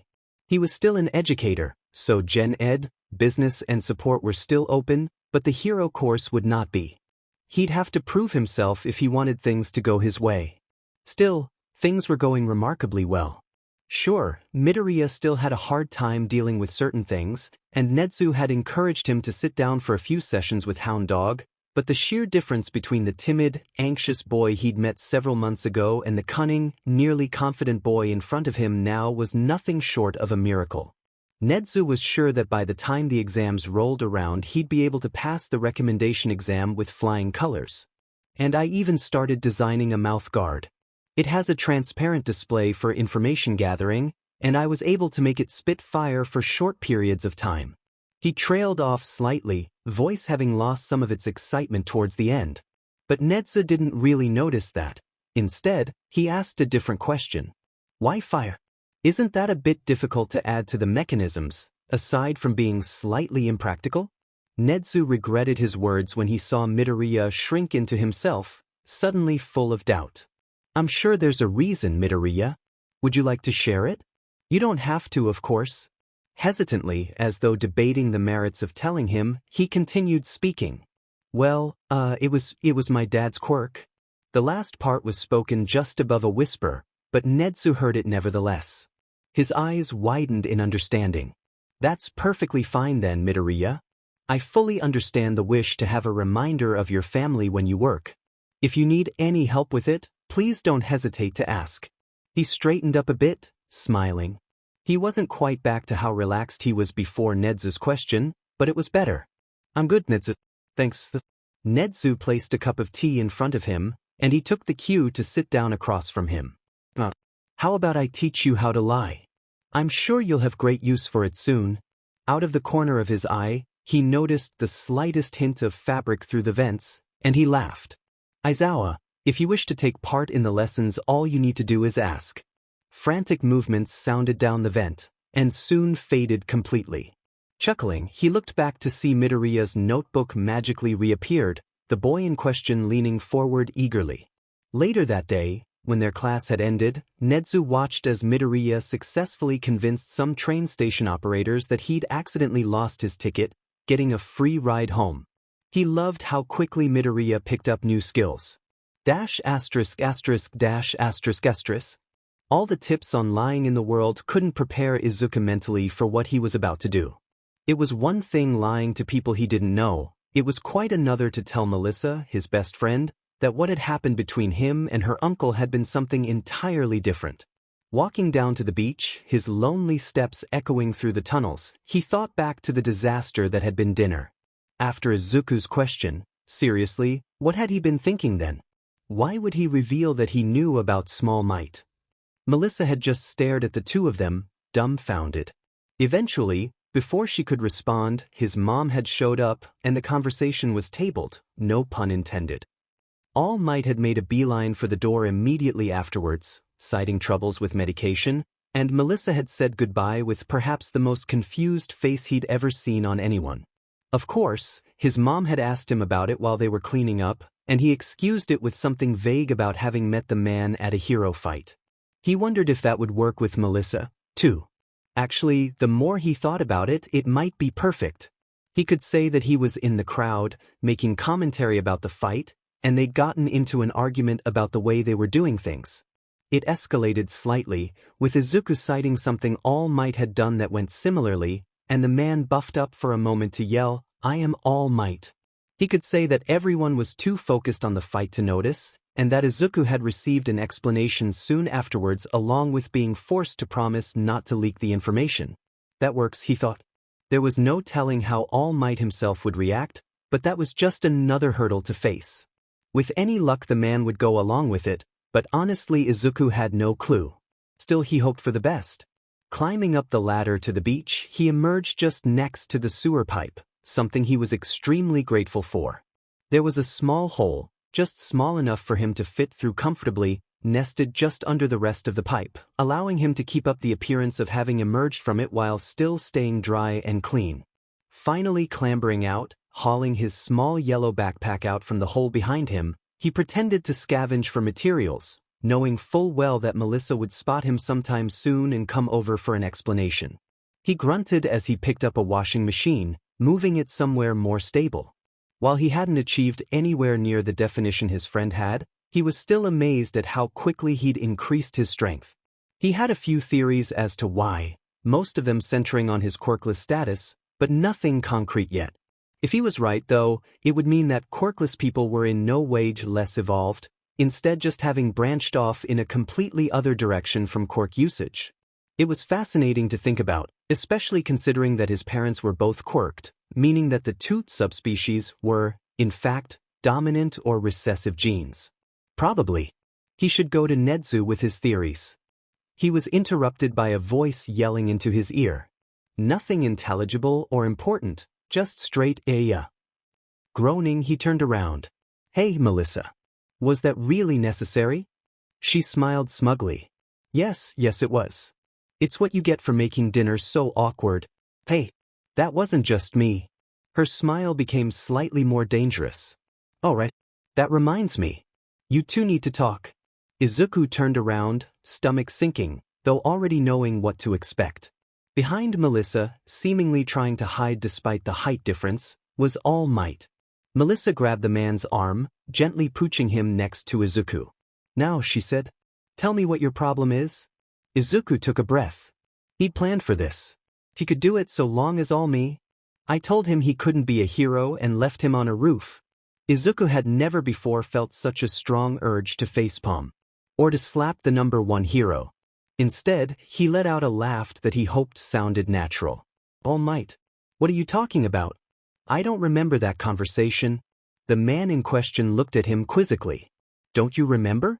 We got into an argument about a fight we were both watching, and then I said something about a similar fight with All Might, and you puffed up and said, I am All Might. The questioning look on his face didn't change, nor did it leave. Internally, Izuku groaned, waiting for the bulb to go off and for All Might to catch on. That's not what happened. This time Izuku gave in to the urge to facepalm. This was the top hero in the country? Are you alright, my boy? Did the slime villain hurt your head? All Izuku did was groan into his palm. Remember? You latched onto my leg, we landed on a roof, and I accidentally revealed my skinny form. Then you asked if you could be a hero without a quirk. I said no, and I left you there. He groaned again louder. All Might continued to try to jog his memory, but was cut off by Melissa. You did what? All Might stopped and turned around. Looking back at Izuku's frustrated face, and then Melissa's furious one, he tried to backpedal. I mean yes, young Midoriya. Haha, I was only trying to play a joke on my niece. That was quite the argument we had about that hero, fighting, that one villain. He cringed back slightly at the look on Melissa's face, still furious. She closed her eyes and took a deep breath. Uncle Might, you're a shit liar. She turned to Izuku. Did he really say that to you? Izuku thought about lying, but the look on her face advised him against it. Slowly he nodded. Her fists clenched at her sides. So, when you told me I could be a hero, you were lying? She spit out. Do you really think that I can only become a hero with your quirk? That if you hadn't made your generous offer, that I would never make it? Is that what you're saying, uncle? She was taking small, steady steps towards the man. He spit out blood. Why, young Melissa, please? I chose you because you're worthy, not because you need it. Please, believe me. Your quirk? What does that mean? The sentence was meant to be a mumble directed solely at himself, but it came out louder than he expected. Immediately twin faces of utter panic turned to him. Fuck. Fuck, fuck, fuck, fuck, fuck, Melissa sang in her head. She was pacing back and forth, panicked, while her best friend lay unconscious at her feet. Her uncle was worse, frantically waving his arms and approaching the boy only to shy away moments later. I know it's bad that he heard that, but your first reaction can't be to knock him out. He rubbed his neck sheepishly, mouth opening and closing repeatedly. His face suddenly lighting up, he crouched next to Midoriya. Curious, Melissa leaned to get a closer look, only to see her uncle's hand repeatedly slapping him in the face. What are you doing? She shrieked. He didn't look up. This worked last time. What last time? This finally gave him pause, but he was cut off from answering when Midoriya finally opened his eyes. Both blondes froze completely, standing like deer in headlights. What? Clearly disoriented, Midoriya looked around, eyes unfocused. Finally, upon reaching Melissa, clarity returned. Melissa? He turned his head to the man next to him. All Might? What's going on? Why am I on the floor? And why does my neck hurt so much? He rolled his shoulders, groaning as he got up. The other two remained still, waiting with bated breath to see if he remembered. What are we doing here, anyway? You dragged me out here and... His eyes widened. And you karate-chopped me after Melissa said something about your quirk. Normally, I wouldn't have put too much thought into it, but... He turned back to Yagi, eyes sparkling. That's it, isn't it? That's your quirk? You can pass it on, somehow. Nedzu's been slowly easing me into the idea that it's possible, but I guess I just didn't really want to believe it. But it makes so much sense. The secrecy, the the fact that your school records have been erased, he ignored the man's squawk of indignation, meaning that either you had a completely different quirk beforehand that people couldn't know about or you didn't have one at all. And considering the fact that your quirk is as physically strong as it is, I'm willing to bet that it's that aspect in particular that gets passed down. Is it some sort of stockpile? That would make the most sense, seeing as there have been no other heroes in the past with any sort of strength even close to yours. It probably looked to most like you suddenly underwent a huge quirk evolution, so if I filter my searches to that I should be able to find past users. How is it passed on? DNA? That would be troubling, unless there were some sort of failsafe, like the requirement of your express consent to pass it on. Is strength the only thing that gets passed on? And wouldn't that strength be way too much to bear in an unquirked body? Unless the quirk itself helps accustom you to it, which is most likely necessary due to mental strain alone. Still, there must be some sort of minimal level to reach beforehand, because that level of power has never been seen in a quirk before, and yours is probably the closest to singularity out of any of the other ones out there thanks to not needing to wait out an entire growth cycle/generation before the next stage of the quirk. Suddenly he gasped. And that must be why you're training, Melissa. You must need a certain level of strength and/or just general muscle mass before you can use it, especially when you consider that All Might himself can only use it when he's buffed up. That late bloomer excuse works really well, now that I think about it. How long until you reach the necessary requirements, and have you taken into consideration how much stronger it's gotten thanks to All Might? And what number holder are you? If every hero with it has lived as long as All Might, then you can't be more than, like, the 6th. But with how strong it is, past users must have either not lived long or passed it on quickly, which begs the question, why? If there's one quirk like this, I guess it makes sense for there to be at least another one, and the holder might have something against this line of users. Of course, there's always the option that it's a natural death. As common as they are among civilians, few heroes have actually ever had simple strength augmentation quirks, which means that the past users probably had quirks before obtaining this one. If so, did their own quirk cause their early deaths? It seems likely. The strain of a single quirk inside of a quirkless body can be catastrophic, but adding one in where something is already taking its place? And with the level of power that it has? I wouldn't be surprised if literal cracks spread through their bodies, if it went on too long. He took a considering pause, fingers on his chin. But All Might's been active for a very long time. If that were true, he would have had to stop a long time ago. Sure, he's been reducing his patrol hours, but I know it's because of his injury. So that means... At long last, he stopped his unusually clear mutter storm. Eyes even wider, he turned back to All Might. He looked betrayed, Melissa thought, in the recesses of her mind that weren't still absolutely flabbergasted by the stream of scarily accurate analysis. All Might, his voice, so sure a second ago, was now timid, hesitant. Were you? He swallowed. Were you quirkless? Her head whipped around to look at her uncle, surprised that he'd admitted it. Sure, there wasn't much to be done now that Midoriya had guessed most of it, but still, shouldn't he be a bit more careful? Looking back at her friend, though, her breath stuttered. He looked heartbroken, the tears streaming down his face wiping off the remnants of sand from when he'd fallen. When he spoke again, his voice was choked up, as though a single word away from breaking into sobs. If you were, then why'd you? He took a moment to collect himself. If you were quirkless before, then why would you say I couldn't be a hero because of it? Why, if you knew what it was like? Yagi's smile was sad. My boy, I just wanted to protect you. Even at your age I was already strong and capable enough to fight many villains, but even that wasn't close to enough if they had a good quirk. I had no way of knowing that you had such a brilliant mind, and I'm glad Nedzu realized your potential before I did. He laid a hand on Midoriya's shoulder, which was very nearly flung off. At the time, I thought you just needed to hear someone tell you the truth. As difficult as it is, sometimes the most vile words are the most necessary, both to say and hear. Besides, he smiled, a bit closer to genuine. I may have a quirk now, technically, but I'm still quirkless. I understand your drive and your passion, so please, trust me when I say I only had your best intentions in mind. At some point, it had begun to rain, and heavy drops mixed with the sweat on Melissa's face and clothes. Midoriya's hair became matted, hanging low over his eyes. "No, you're not." All Might recoiled, a frown forming on his face. Even Melissa was surprised at the venom almost tangible in his voice. "Excuse me," he said, not unkindly. "I said you're not quirkless. Not anymore.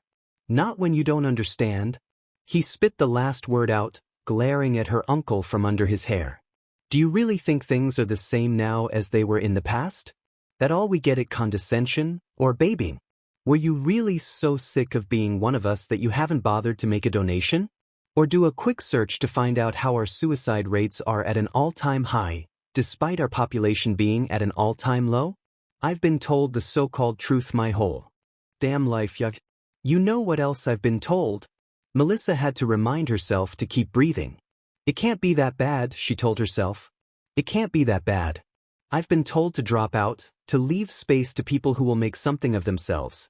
I've been told to stop wasting oxygen, to watch out or I'll be just another statistic." He moved closer. "But those were all pretty tame. The day we met, I was told to take a swan dive off the roof and pray for a quirk in my next life. And guess what, Yagi? I was this." He drew a line in the sand, a few steps away from himself, and just in front of her uncle. Close to making his wish a reality. At his side, his fists shook, and he turned to walk away. "I suggest you do some investigation, All Might," he said without turning. "Things have changed. If you really still believe yourself to be quirkless, then act like it." As she watched the back of her friend slowly fade into the rain, a single thought ran through her mind. It was worse. Nedzu tensed as his student passed by his hiding spot, but luckily the rain and anger clouded his vision enough not to notice. He made a note to train him more in spatial awareness. Looking back at the remaining two, his tail drooped as he watched Melissa storm off without another word. No doubt she needed time to calm down and process everything she'd heard. After all, hearing your best friend admit they were nearly suicidal wasn't something to be taken lightly. It had shaken even him, and he'd had his suspicions for a while now. Shaking himself a bit to remove some of the moisture clinging to his fur, he walked over to Yagi. His tail dragged in the sand behind him, but he didn't care enough to lift it. "Yagi," he greeted. The man in question whipped around, a panicked look in his eyes. "Nedzu, I'm so sorry I messed up. Young Midoriya guessed about one for all, and he found out that I was quirkless, and now he and Melissa are mad at me and I don't know how to fix it. Nedzu silenced him with a flick of the tail to his knee, and he finally stopped to look down at him. He cleared his throat and climbed up a small pile of trash to get closer to eye level, something that was basically impossible considering Yagi's over 2-meter frame. "I know, Yagi. I followed Midoriya here to listen to the lie he came up with, and overheard everything." He ignored the man's surprised expression and sighed. He'd known, of course, that Yagi would likely take too long to actually go along with whatever lie Midoriya had come up with. What he did following that, when someone was so clearly not going to go along with what he had to say, was what Nedzu truly wished to evaluate, though he supposed the lie itself had been pretty good. What happened had been not great, to put things lightly, but a score wasn't Nedzu's focus at the moment. Right now, I'm sure Melissa is on her way to find Midoriya. Midoriya, I'm sure, is just realizing that he yelled at the number one hero and therefore won't move until at the very least Melissa has caught up with him. They'll speak, and I'm sure their bond will come out of it stronger than ever. Both their relationships with you, however, he saw Yagi gulp. We need to figure out what we're going to do about that. I've got some ideas already, of course, but I'll need you for most of them. I'd also like it if you could give your input. Quickly ushering the man into a car he'd called a short while ago, they made their way to UA, the principal speaking, never letting up once. No input was given. By the time Izuku's actions caught up with him, he was most of the way home. Once he'd cleared the beach, he'd taken off, sprinting as fast as he could to just get away from everything. How could the man not understand? How could he stand there, speaking as though he knew? Who did he think he was?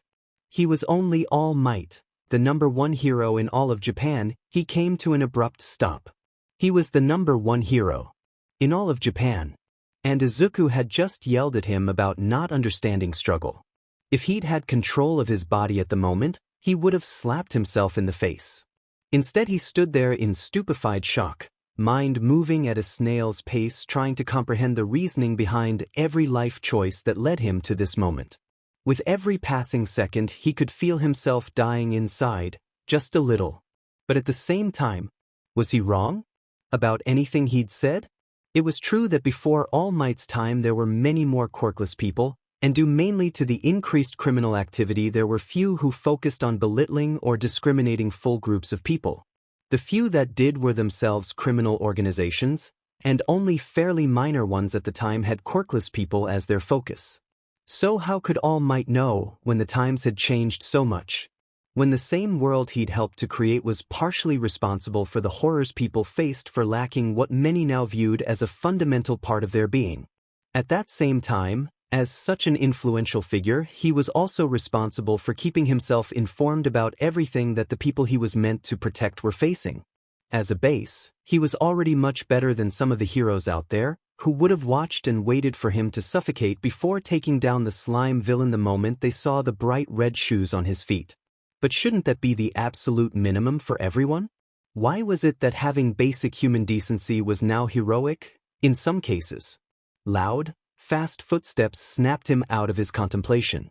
Spotting a vague outline that could only be Melissa, he considered sprinting off in the opposite direction. However, before he could, a hand reached out and clenched around his wrist so hard he was worried it would leave bruises. He turned to tell her to let go, but a single glance at her face shut him up. Even through the rain he could see clearly that she was bawling. Her face was red, lips wobbly, twin streams leaving the corners of her eyes and mixing with the water dripping down from her hair. He was about to start speaking, to ask her if she was all right, but she put a hand on his chest, and he once again stayed silent. After a short while she regained her breath enough to speak. "Izuku, you know that I'm here, right?" The confusion must have showed on his face, because she kept going. "You know that there are people that would miss you if you dash." She devolved back into uncontrollable sobs, and suddenly he understood. Gently, he took her hand off of his chest, holding it with his own. "Hey," he said softly. She looked back to him. "I'm not going anywhere." Sometime in the last few minutes he'd begun to cry as well, much stronger streams running down his face. He smiled through them. "You're stuck with me, Melissa." She hugged him tightly, a gesture he returned, and they stayed in the rain until they had both calmed down. By the time they arrived at Izuku's home they were so wet he had to lend Melissa clothes to stay warm. The rest of the night was spent watching old movies under blankets, eventually falling asleep in a way that caused Inko to fill her remaining phone storage in almost a single night. *******. Toshinori was pacing, every once in a while shooting a glance over to the crowd of people that regularly walked by the gates of UA. A few yellow heads of hair had passed by so far, but none accompanied by a shorter green one, and he was starting to worry they weren't going to show up. At least Melissa hadn't been angry enough at him to not tell him where she was staying the night before. Still, the message had been curt, only containing the bare minimum of information. He moved his hand to his mouth, before harshly nipping the impulse to bite his nails in the bud. Everything would be fine. He just needed a chance to explain. Yeah, he could do that. And even if things didn't go back to normal immediately, he knew he'd spend as long as it took to make it up to them. Especially Melissa. He remembered seeing her for the first time, in the hospital after her mother had given birth. He'd spent so long bouncing from partner to partner, never really forming a connection like the one everyone described, since he'd simply given up on the idea of a romantic partner, and by extension the thought of children. But the small, blonde baby's gummy smile had stolen his heart in moments. Some might think it was weird, having someone other than immediate family there for the birth of their daughter, but Toshinori had spent so much time around both of them that it was only natural at that point. And so, he was there for what he would later consider one of the most important events of his life. And when, a few hours later, complications arose, he was still there. He was there when the doctors rushed Rosemary into emergency surgery. He was there when David's excitement evaporated to be replaced with dread. He was there when she drew her last breath, clutching her daughter to her chest. And he was there when he vowed to Rosemary that he'd do his best to provide another positive parental figure for her daughter. It had become slightly difficult with such a demanding job on the line. Still, he'd made it work. He'd been there for every birthday, called every weekend, visited for the increasingly more impressive science projects whenever he could make it. But now, pacing outside the gates to UA, he couldn't help but think he'd failed. Sighing and shaking his head to dispel the thoughts, he once again glanced over the crowd of pedestrians. Already he'd gotten a few weird looks. It wasn't every day that one saw a gaunt, skeleton-looking man who towered over the majority of the population, he supposed. Luckily, however, it gave him the perfect vantage point from which to finally spot a head of blonde hair hovering just above the average height making its way towards the gate. He let out a sigh of relief when they both emerged, though the look of distrust on Melissa's face broke his heart. Hiding his hurt behind a smile he hoped looked genuine, he led them into the school. "I know there are things you both want to say. But please, can we talk somewhere more private? I have some things I need to say first." Begrudgingly, they both nodded, and soon they were making their way through the maze of hallways that led to Nedzu's office. A few times Midoriya had to correct their path, which had been a bit embarrassing, to say the least. He politely ignored the nearly silent remark about entering the school above ground, for once. Just what was Nedzu making this kid do? At long last they reached the office, which Nedzu had left empty for him after going over the points he should make once more. As it turned out, most of Nedzu's plans were just things he wanted to lecture Toshinori about. In the end, he'd just given him some pointers for what to say and how to say it. It was ultimately up to him to say what he needed to say, mainly due to the fact that Nedzu was in no way confident in Toshinori's ability to remember even a small set of bullet points, something he made sure to repeat several times. He'd grumbled about it under his breath, something the rodent no doubt caught, if his suddenly smug face was any indication. Young Midoriya looked nervous, all of the anger he'd displayed the day before seemingly evaporated completely. Melissa, on the other hand, was still scowling slightly, clearly hurt not only by his words the day before, but also the information of what he'd said to Midoriya. He really hoped he didn't fumble his words like he'd done the day before. With any luck, his years of experience with the press would come in handy now. The two love seats that normally occupied distant corners of Nedzu's office had been placed in front of each other in the center of the room. He gestured for them to sit down on one, and he took a deep breath before sitting down across from them. Before either of them could start, he cut in. "I know I said some things yesterday, and before that were insensitive and untrue, to say the least. And so I'd like to explain myself and apologize." He turned his gaze to Midoriya, who clearly wasn't expecting it if his jump was any indication. "What I said to you on that rooftop, I'm afraid it was the result of everything I'd internalized when I was young. You see, growing up I also wanted to be a hero. I had the same drive and determination I see in you today. But much like you, I was told at every turn that it would be impossible for someone like me. And so, when my mentor offered me a quirk, I guess I started to think that I would never have become a hero of any kind if it weren't for her offer. And when I saw you that day, all I could see was myself, unsure and kicked down by everyone. In my mind, the kindest thing I could do was help you come to terms with what had taken me so long. And so, I tried to encourage you into other paths, ones I thought were more achievable. Of course, my phrasing was absolutely horrible, and pretty much immediately I regretted the way I'd told you everything. Before I could return, however, I was caught up in another fight caused by my own incompetence as a hero." A few times throughout his small speech, Midoriya had looked like he was ready to argue, but he'd managed to keep going uninterrupted. Now, though, his eyes filled with recognition. A villain I'd trapped only 15 minutes prior had escaped, and was attacking a renowned hero. But I was out of time. All I could do was stand from the sidelines, watching as my employer was suffocated and the heroes on scene did nothing. But then I witnessed something incredible. Midoriya was on the edge of his seat now, no doubt questioning what it was that had caused him to finally step in. A small boy, with nothing more than his own wits and heroic nature, ran in and did more in under a minute than the rest of the pros had done since the beginning. The same boy I had just discouraged from heroics.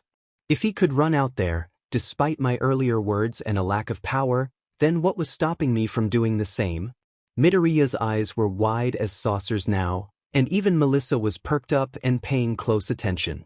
Luckily, I managed to buff up in the last moment, taking down the villain and ending the destruction in one fell swoop. By the time I was done with the reporters, I had come to a decision, and I ran off to find you. My quirk was going to be yours for the taking, my boy, and I would have gone through with it if it weren't for Nedzu. Suddenly, it was clear to him that this was absolutely the wrong thing to say. Now they both looked angry again, and he immediately backtracked.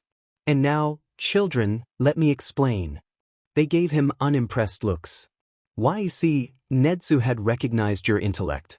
He knew immediately that you would make a great hero. He also knew why I was there, and that I saw so much of myself in you. This was the exact reason he told me not to go through with it. You see, Midoriya, you can accomplish what I could not. I know, and I knew then, that you were destined to become a hero. It's the same feeling I got with you, Melissa, from a very young age. But what I wanted, and what Nedzu made me realize I wanted, was another me. I wanted someone to become the next symbol of peace, someone who would follow in my exact footsteps. But I know you can be more than that. You're intelligent, young Midoriya, something I never had. You can and will be your own hero, but it wasn't fair to try and mold you into my own vision. And when I heard that, when Nedzu told me it would be best to find someone strong-willed enough to become their own hero even with my own power carving their path, you were the first person to come to mind, Melissa. You're incredibly astute, and if anyone can take my power and fully make it their own, it's you.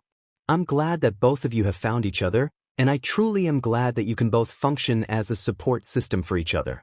One of my many regrets is that I didn't have enough people I could fully trust, and I'm glad you've found that in each other. I'm sorry for not being fully honest with both of you, but I swear I will do my best to prove to you that you can rely on me in the future. You both deserve that much, at least. He ended his speech in a low bow, not daring to look up in fear of the reactions he'd find when he did. After a few tense moments, he felt a hand on his shoulder, and was met with the teary face of Midoriya. It's okay, All Might. Really. I understand why you said what you said, and I'm sorry for what I said yesterday. I shouldn't have assumed everything I did about you, and I shouldn't have yelled at you either. I'm sorry. And, thanks for the apology. I don't think it was necessary, but I really do appreciate it. He smiled at him and received one in return. Next, he turned his head to Melissa, hoping she'd at the very least be on speaking terms with him again. She didn't look fully convinced, but she sighed. It's all right, Uncle Might. Although I think it'll take a little longer to, get over it.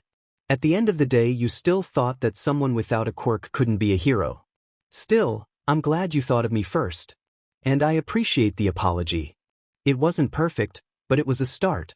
As much as he hated to admit it, the only reason Midoriya had forgiven him so quickly was probably his nearly non-existent self-esteem. Tears appeared in the corners of his eyes. Of course, Melissa, he replied. There's no one else I would have thought of. Are you sure you have everything? Notebook? Yes, Mom. I'm ready. His mom sighed as she tried to get her tears under control. Izuku leaned over to give her a quick hug. I promise I'll be fine. She sniffled. All right, Izuku. Call me when you're done. I'll make some katsudon to celebrate. Maybe Melissa and Yagi can come too? He smiled and nodded before practically sprinting down the stairs. Bye, Mom. Love you.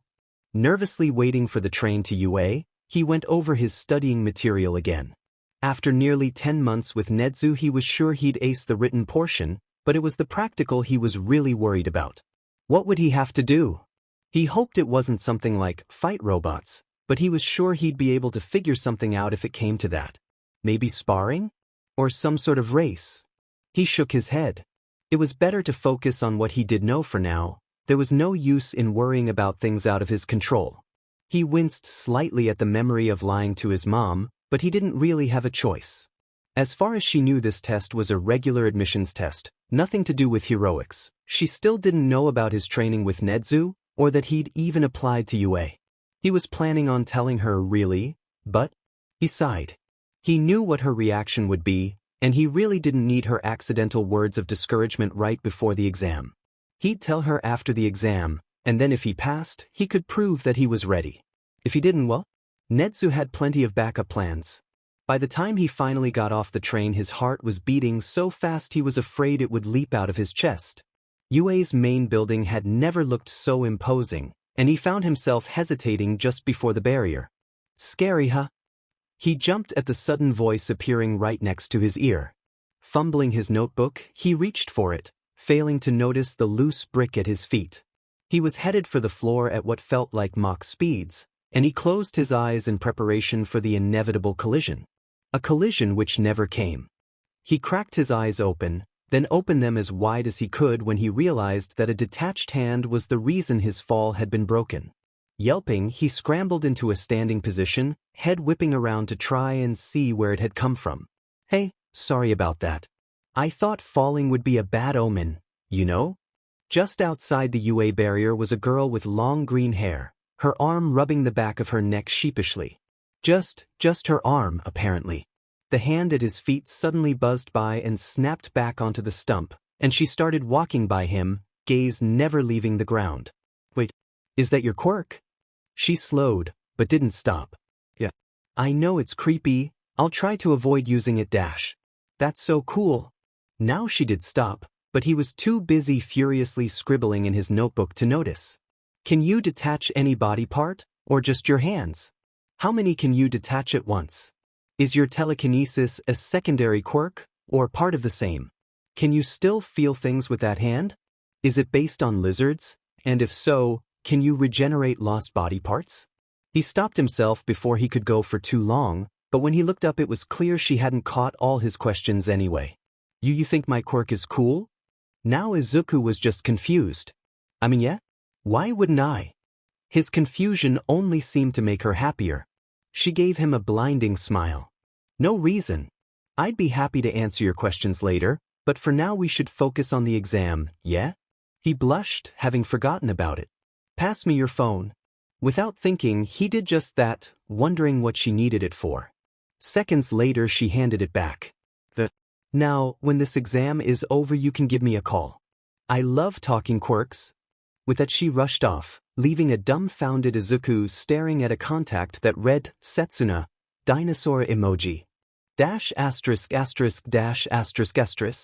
It took him a little while to find the exam hall, but when he did he was slightly disappointed to not see Setsuna in it.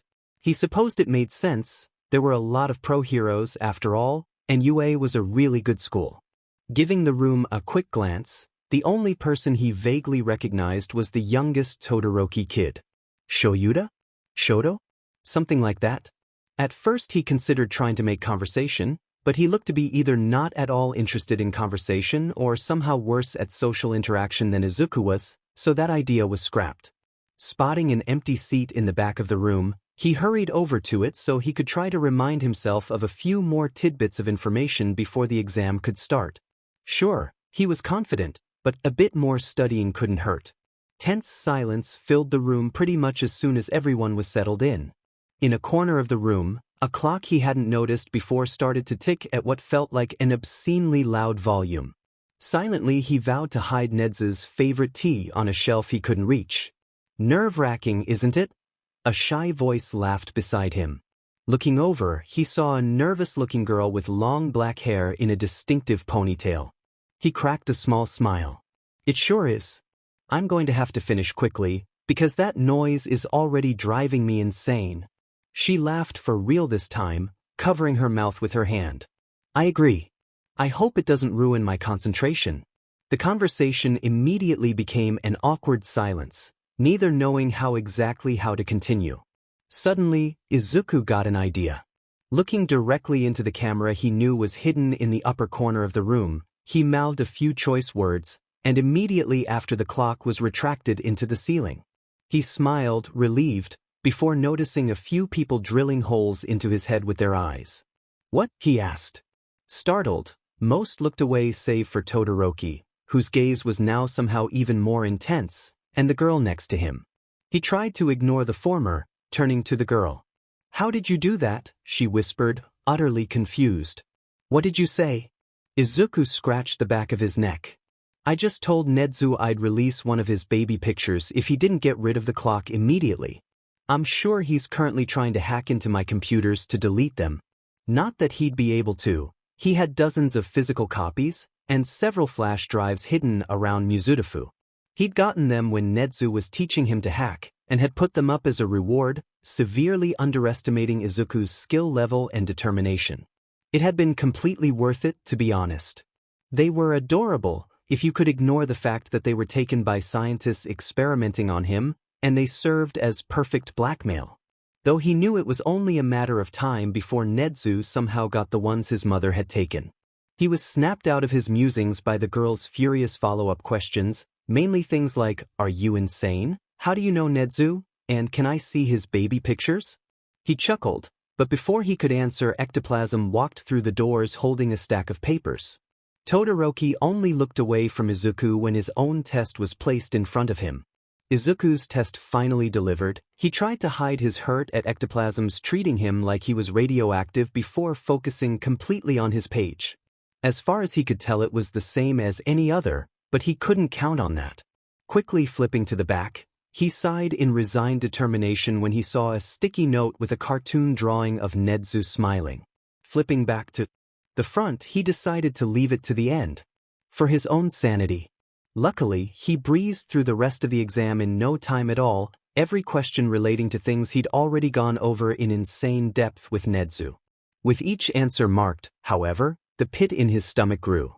If the test was this easy, he knew for sure Nedzu would have tried to balance it out a bit. He dreaded discovering what question Nedzu would actually consider challenging. Shivering slightly in place, he flipped to the second-to-last page, not slowing down in the slightest at the collection of calculus problems. Finally, he reached the dreaded sticky note. Tearing it off the page, his suspicion grew when he noticed that there was only a single question written. Squinting to see it better, his dread turned to excitement at the words on the page. Write an analysis on ever-pro hero member of the UA staff. Include quirks, fighting styles, and weaknesses. Please ask Ectoplasm for the extra paper. Practically vibrating in place now, he raised his hand to get the teacher's attention. Hesitantly, he floated over, already holding a stack of paper and a few pencils. In the time it took Izuku to say "Thank you, Sensei," he'd already returned to his desk, pulling out what he hoped was a water bottle and taking a big swig from it. Ignoring the strange behavior, he got to work. Time flew by for him, though he was distantly aware of time warnings coming in from Ectoplasm at certain intervals. At some point a few people turned in their exams, and others broke down crying, but through it all he continued to write. It was on his 10th page dedicated to present Mike that he was finally interrupted. "Alright kid, hand it in." Ectoplasm sounded resigned, is the best word he could think of. Pouting slightly at being cut a bit short, he handed it over, packing his things up and walking to the door. Luckily, he'd planned for it, having started with a basic analysis for everyone before going back into more detail with the time he had. By the time he was done, only Lunch Rush was missing full detail. When he emerged from the classroom, he was surprised to see the black-haired girl standing to the side. When she spotted him, she smiled. "Great, you're done. Let's go to the practical portion." For a moment, he was stunned. "You waited for me?" She tilted her head quizzically. "Well, I'm still quite curious about the answers to my questions, after all, and I'd rather walk there with someone to talk to than do it on my own." With that, she turned to walk to the gym they'd be tested in, and he followed. "Still, you didn't have to. I appreciate it." She smiled. "It's no trouble. Though, I do have a question for you. It seemed you were working on a separate assignment for the majority of the testing time. May I ask what it was? And, did it have anything to do with your relationship with Nedzu?" He shuddered. "Unfortunately, Nedzu's been mentoring me for the past several months, and I'm sure he knew I wouldn't have much trouble with most of the exam, so he had me do analysis on the pro hero staff at UA.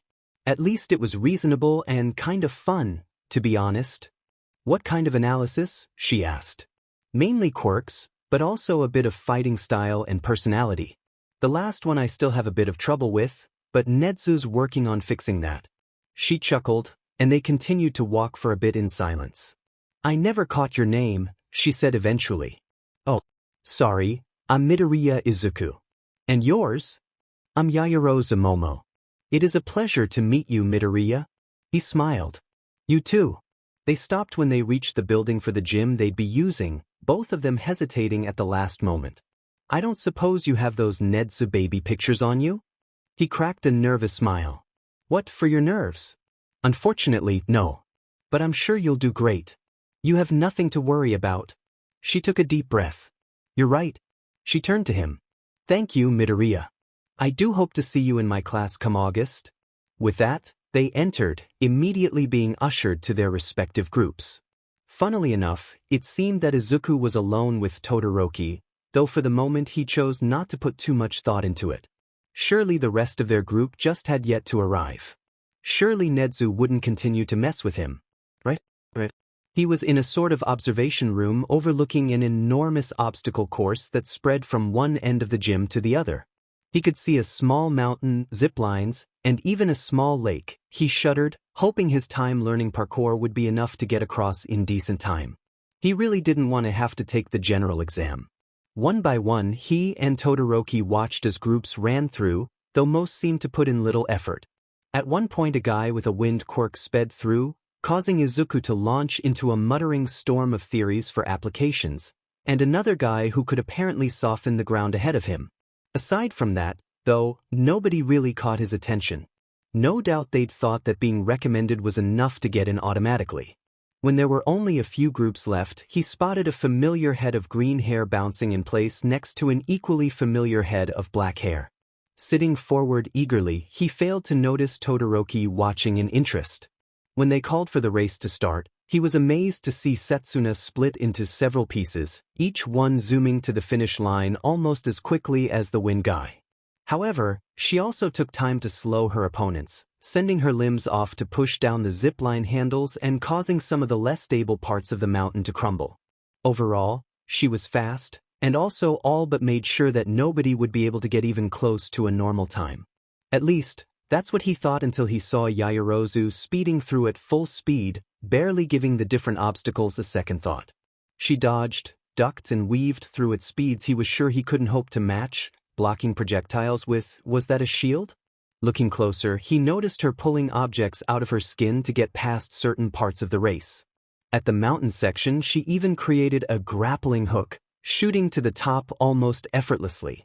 Her quirk seemed to be the perfect counter to Setsuna's tricks, and he was happy that his, maybe, friend was doing so well.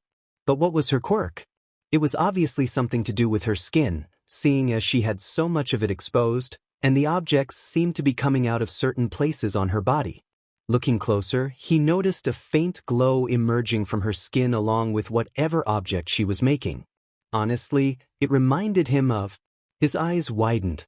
Her black hair could just be a coincidence, but the fact that she was recommended, plus the aspects he could so far see of her quirk, all led to a single conclusion. Was her mother Midnight? When he heard a gasp come from behind him, he realized he'd been muttering it all out loud. Crap. He turned to Todoroki, ready to backtrack, when he saw the expression on his face. It was one of barely concealed awe. You're right. Her quirk, her appearance, even the way she fights. She's Midnight's secret love child. Well, he wouldn't have put it that way, but he supposed that was what he was getting at. The sentence was delivered in almost full monotone, but it had an undertone of excitement. He continued. That must mean that she's married to the patriarch of the Yayarozu family. It's no wonder she's never made public.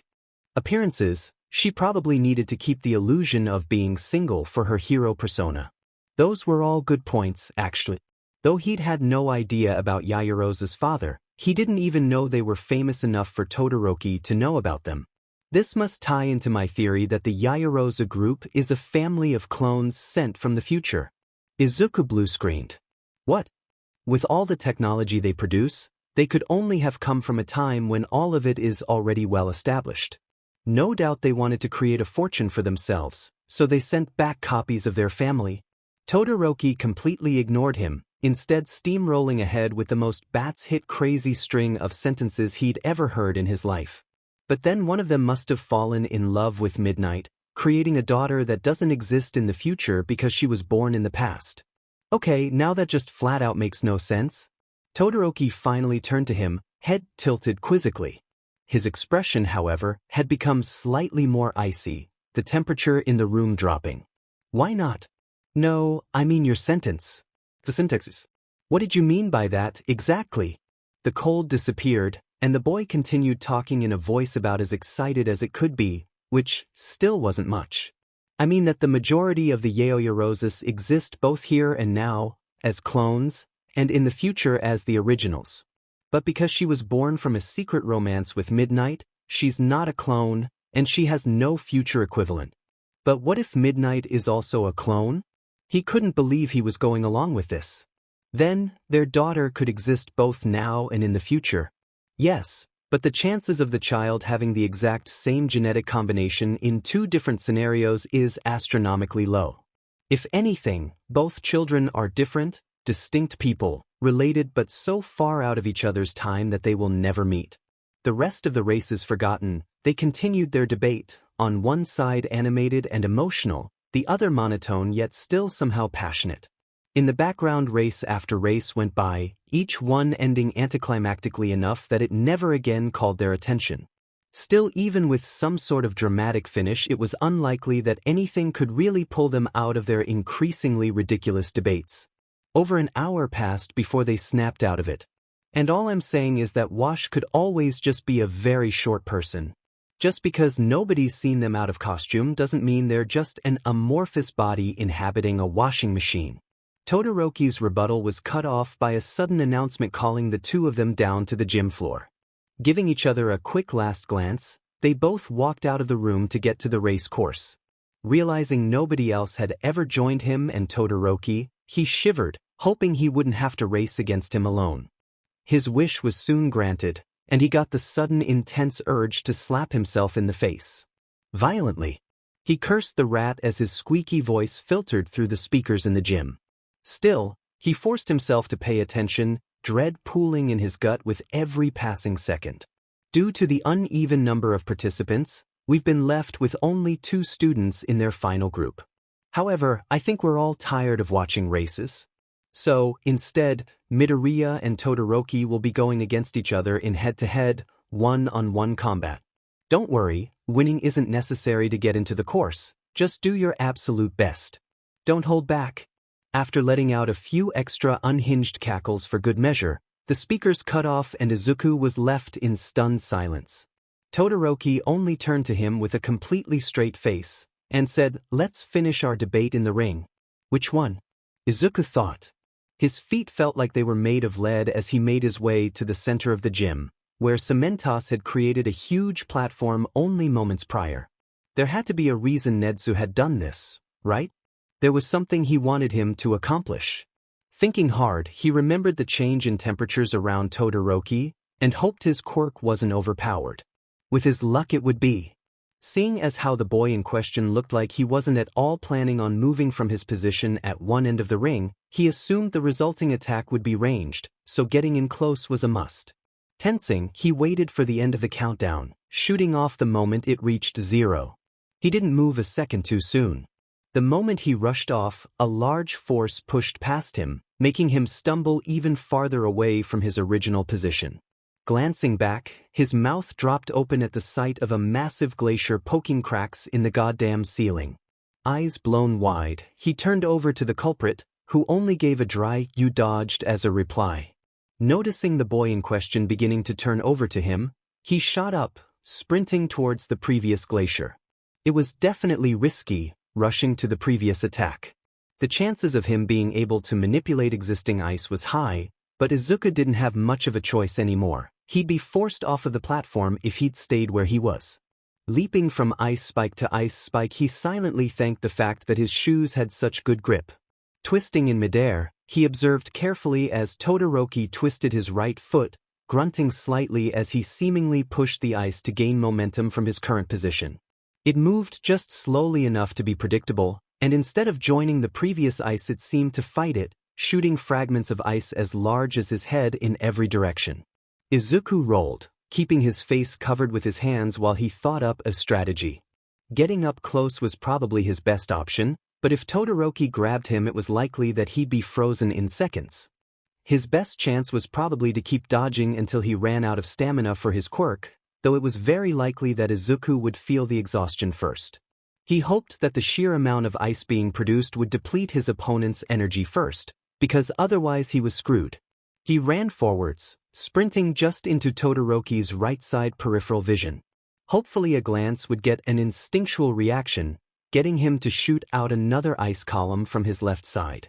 Instead of the expected reaction, however, the boy almost did a full 180, sending his right foot sweeping out to send something more akin to a wave of ice this time. But the new move wasn't what Izuku was focused on now. Why did he shift to move his right side over to him? Could he only use his quirk on the left side? That would be one hell of a weakness, one that could be easily exploited. But there had to be more to it than just that, right? In the split second before he'd committed to the spin, he'd hesitated, shooting his left hand out in what looked like an instinctual move. Drilled by training, maybe? But why drill it if his left side didn't have a quirk to call upon? All the while, Izuku never stopped zooming in and out of view. There was so much debris from the continuous bursts of power that the ground was covered in crushed ice, most of it looking almost like snow. Still, he didn't slip once, too used to running away from people and hands and explosions to make such an amateurish mistake. Sliding through a small gap now formed in one of the larger ice pillars with a hair's breadth of precision, he looked back at Todoroki. He was looking about as cold as Izuku felt, crystals of ice creeping up his arm and face, seeming to keep to his right side. Was his left resistant to it, then? Did his quirk somehow split into the cold resistance and the cold production? Not unheard of. Most quirks counted with some sort of mechanism to protect the body that wielded it, and with his ice as powerful as it was feasible to suspect that the power had ruptured it. But in that case, Todoroki's condition would be much worse than it was currently. That amount of ice could cause severe problems, starting with numbness at the very least. Still, his movements were just as smooth as before, so even his right side must have some sort of ice resistance. That meant that his left side was something else entirely. But what? His eyes widened and he stumbled on the ice as he made the connection. Todoroki. Endeavor. Fire. If half of Todoroki was such strong ice, then it stood to reason that his other side might not be as useful in a fight. Still, it would be worth using, regardless of what it was exactly. So why wasn't he? His eyes narrowed and he changed tactics suddenly, darting straight for a startled Todoroki at one end of the platform. The boy's eyes widened, and he stuck out an arm to defend himself from an attack, but it never came. Instead, Izuku stood directly in front of him, cold fury washing out of him in waves. "You're holding back," he said. For a minute, Todoroki looked stunned, and it took him a while to answer. So Izuku continued. "How dare you? I'm here, giving it my all, and you're restricting yourself to half your fucking quirk?" He seethed. "You think that when you're a hero you'll be able to afford to hold back? I can't comprehend why someone would handicap themselves like that, but you'd better get over it here and now. Because in the field, people will die." Todoroki's eyes hardened. "You don't understand. My left side is his. It's his quirk, and I refuse to use it. Besides," he glared even harder. "You preach going all out, but I have yet to see you make use of your own quirk. Because I don't have one, dipshit," he yelled. "You have no idea how lucky you are to have such a powerful quirk. And then you refuse to use a full fucking half of it because you think it belongs to someone else." He jabbed into the other boy's chest. "It's not anyone's but yours. It's a part of you. It can't belong to anybody else." He barely noticed the heterochromatic boy's eyes widen, instead taking a step back and getting into a fighting stance. "My whole life, people have underestimated me and treated me like shit. Please don't join them. Come on, Todoroki, let's make this a real fight." For a tense few moments, he thought it might not have worked. Todoroki stood unmoving, unblinking eyes staring straight into Izuku for what felt like an eternity, before a look he couldn't quite place crossed his face and his entire left side burst into flames. Izuku grinned. "Now we're talking," he said, rushing out to duck under a volley of flames, planting his hands onto the ground to kick both legs out in Todoroki's general direction. It connected, and he allowed himself a small smile before getting slammed backwards with another wave of ice.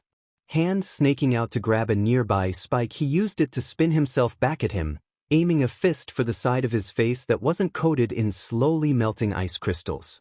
They continued, Izuku only being able to stand on equal ground thanks to the little training he'd gotten from Nedzu and Todoroki's own inexperience with using both sides of his quirk at once. They frequently got in each other's way, ice melting before he could send it out, flames extinguished before they met Izuku, all of which he pressed to his advantage. All of a sudden, however, he saw Todoroki freeze his own leg to the ground, crouching into a defensive position. "I'm sorry, Midoriya," he said, slightly less monotone. "And thank you." Realizing what he was about to do, Izuku flattened himself to the ground, body angled to keep the glacier behind him. His head was tilted upwards just barely enough to make out Todoroki's arms doing a large sweeping movement, meeting in the middle with their respective elements. The resulting explosion shook the entire gym, cutting the concrete around them into enormous chunks. Izuku felt himself skid backwards, arms and legs meeting the dirt and cutting holes into his clothes until his feet slammed into the thickest piece of ice left standing. Both his ankles snapped to the side, and he barely had time to hope that they were only sprained when the shaking stopped and he lifted his head to wait for the dust and smoke to dissipate. If he'd had any more energy to spare, he would have rolled out of the way, knowing that that would be the first place Todoroki would look to see if he'd won, but he was too exhausted to. Struggling to push himself onto one arm, he looked into the smoke, anticipating an attack that never came. Industrial fans kicked off, forcing the dust to leave the center of the gym, exposing for all to see the sight that Izuku was trying to come to terms with. Far out of the reach of the platform, an unconscious Todoroki lay among the concrete rubble of the ring. Izuku's last thought before being claimed by unconsciousness was that he'd won. Yaoyorozu didn't quite know what to make of Midoriya Izuku. Her initial image of him had been simple, just another examinee, probably one that wouldn't make it in with her. That wasn't her being arrogant. With so many hero hopefuls, the chances that the boy she'd sat next to would be one of the lucky four to get in this way was very low. Still, he was kind, if a bit shy. And then he'd threatened the most intelligent being in Japan. And fought Todoroki Shuto in unarmed combat, winning after forcing his opponent to go all out. All of those things were difficult to reconcile with the frail, almost sickly-looking boy lying in the bed before her. He'd been rushed along with Todoroki to Recovery Girl, but she'd had to let them sleep off some exhaustion before treating the burns on both of them. Momo wouldn't lie. She was worried they'd scar. It was strange, though. She couldn't remember the fire reaching his shoulders, nor could she figure out how it would create starburst-like patterns. Todoroki wasn't doing much better. He lay in an identical bed next to Midoriya, but his was elevated, one of his legs tightly wrapped to keep the bones in place until Recovery Girl could use her quirk. Momo shuddered. They'd both really gone all out, hadn't they? It put her own performance to shame. A girl with green hair leaned over her shoulder, snapping a few pictures at Midoriya before snickering slightly at the image. "What are you doing?" she asked her, voice a bit sharp. It was an invasion of privacy, and she hoped that the girl was at least good friends with him. "I'm taking pictures to commemorate the occasion." "Are you kidding me?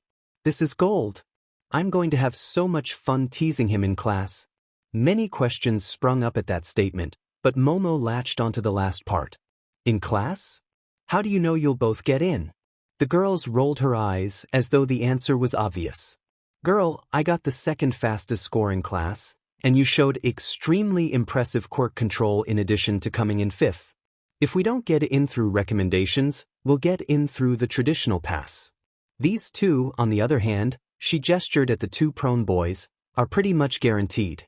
That was an impressive display of skill on both their parts, and I'm sure Nedzu will add points for going plus ultra. She stopped for a second, hand on her chin. "But still, don't you think that was a bit weird? Nedzu never changes the exam like that, especially not in the middle of one. Why not add the two of them into other groups? Or have a larger amount of slightly smaller groups? There must have been a specific reason for pitting them against each other." "It's because he's a bastard and he has it out for me." Both girls jumped a bit at the new voice, still rough from waking up. Groaning, Midoriya sat up, wincing as his bandages cut into his many cuts, burns and bruises. I knew that becoming his personal student was a trap of some sort. I just thought it'd take him less time to land me in a hospital. Leaning on an arm, he turned, legs spilling over the side of the bed to reveal 2 wrapped ankles.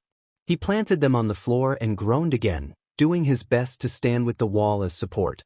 Both Momo and the other girl stood there, stunned, just watching as Midoriya grit his teeth through what must have been a very large amount of pain. "What are you doing? What are you doing, you idiot?" Frantic footsteps carried into the room, a cane coming up to whack Midoriya in the chest, effectively knocking him back into bed. "Do you have any idea how injured you are? I still need to heal you." Midoriya's eyes turned to her, taking a bit to focus. When they did, they widened. "Recovery girl. It's great to meet you. Can I have your autograph? You can call me Chio, and I'd rather meet you outside of my damn office. Besides, where would I even sign? She was cut off by a notebook being waved in her face, a small black pen in a bandaged hand next to it.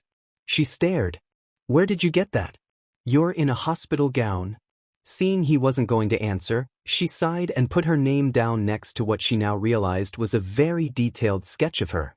Coughing into her hand to disguise her smile, she kept going. "Were you trying to walk out of here?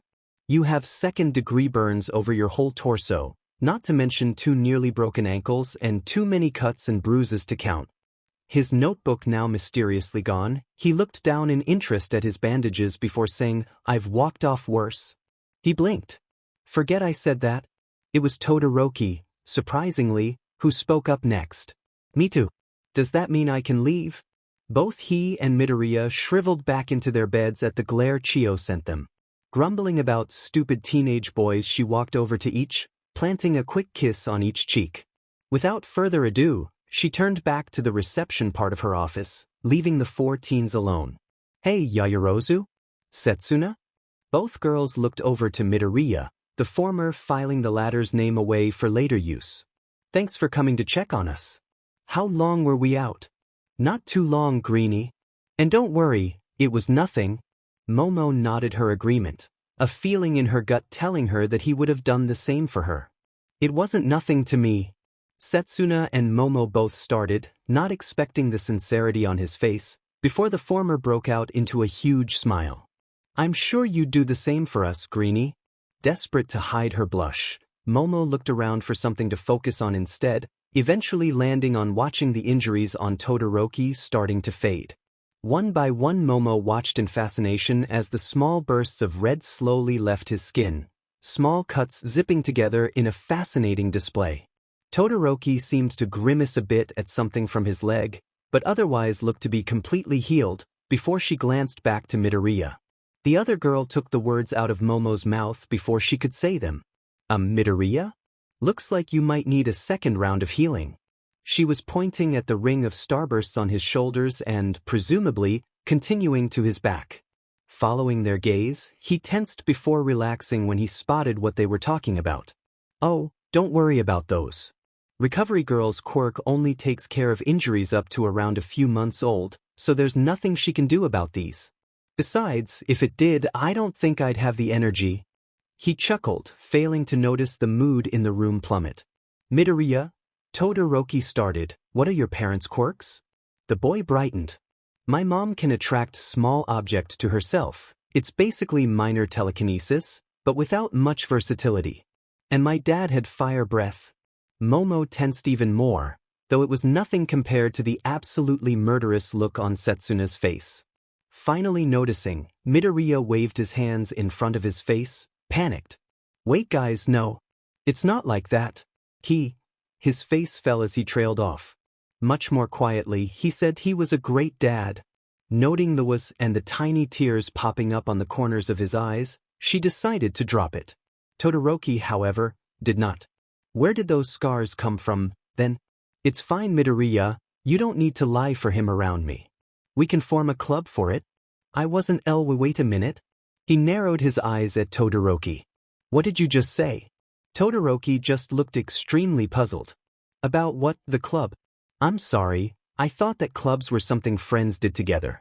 I apologize for prematurely considering you my Friend? No. It's not that, Todoroki, of course we're friends, he replied as though it were obvious. To Momo, who had just witnessed them both trying to kill each other a couple of hours ago, it was not. I was talking about what you implied. He continued more softly. Does your father hurt you? Is he the reason you didn't want to use your full quirk? Todoroki's eyes widened, and he looked away. It's not like any of you can do anything about it, anyway. He's the number 2 hero. And it's not like it's more than just some rough training. I'll be fine until I turn 18.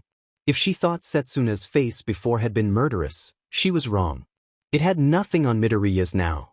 Next to him, Setsuna matched him, but all Momo felt was sick. How many times had she seen him with his father at social gatherings, and had no idea? How long had it been going on? She should have done something to help. Yaoyorozu? The voice was hesitant, but it snapped her out of her spiral regardless. Todoroki swallowed, as though unsure why everyone was reacting like this. You couldn't have known. It's fine. And Midoriya, he turned to him. I don't know what you're planning, but there isn't much you can do. It's no use. That's where you're wrong. His voice was like steel, cutting through any reservations she might have still felt. Without looking away from Todoroki, he continued. Nedzu, you caught that on camera, right? A small chime was heard overhead. Good. Todoroki, it might take me a while, since I'm currently busy taking down my middle school. But I promise you that as soon as I'm done Endeavor's going down, by the time you graduate, he'll be nothing but a footnote in the story of your success. Everyone was silent for a moment, until Setsuna spoke up tentatively. You taking down your middle school? All of a sudden Midoriya's fierceness evaporated, leaving him picking at his bandages nervously. You did ask where I got my scars, right? Immediately the somber atmosphere returned, stronger than ever. Momo was horrified. What kind of school would allow that to happen? She supposed that the fact that he was in the process of tearing it down was answer enough. Damn, the trauma in this room is through the roof, huh? Setsuna tried to joke, but it didn't do much to lighten the atmosphere. Momo gave it another try. She cleared her throat. So, Midoriya, what's it like being Nedzu's personal student? Nedzu's what? Momo chuckled slightly at the sudden barrage of questions from both other occupants of the room. Smile disappearing, she silently vowed to look into both Endeavor and the public schooling system. Such things couldn't continue, not under her family's watch. ********. Setsuna cackled at the face Yamamoto was making. It had already been about an hour since Shudo and Greenie had been released from Recovery Girl's clutches, and instead of heading home immediately they decided to have a look around campus before separating. The conversation hadn't slowed since, especially with tales from Greenie's lessons with Nedzu, which were fucking wild, and now the retelling of their match. More specifically, the conversation they'd had before it. I think I'd know if my family were a group of time travelers. I've seen the development labs, Todoro. Shudo, he interrupted. Right, sorry Shudo. I'm just not quite used to it. He nodded his head in acknowledgement, and she continued.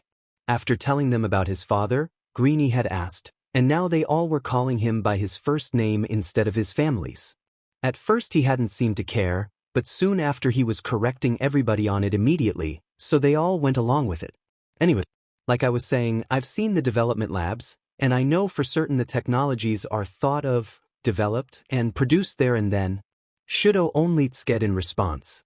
She still hasn't denied anything about Midnight being her mother, though, Greenie muttered to himself. Realizing his mistake, he looked up, eyes blown wide in panic, but it was too late. Shudo turned back to Yamamoto. That's true, Yaoyorozu. Is there a reason? Setsuna was ready to laugh it off, chalking it up to another crazy conspiracy theory with no base, but Yamamoto just tried to sputter out a response before turning away, face red. Holy crap, it's true, she said. No way. There was no way that one of Shudo's conspiracy theories had paid off.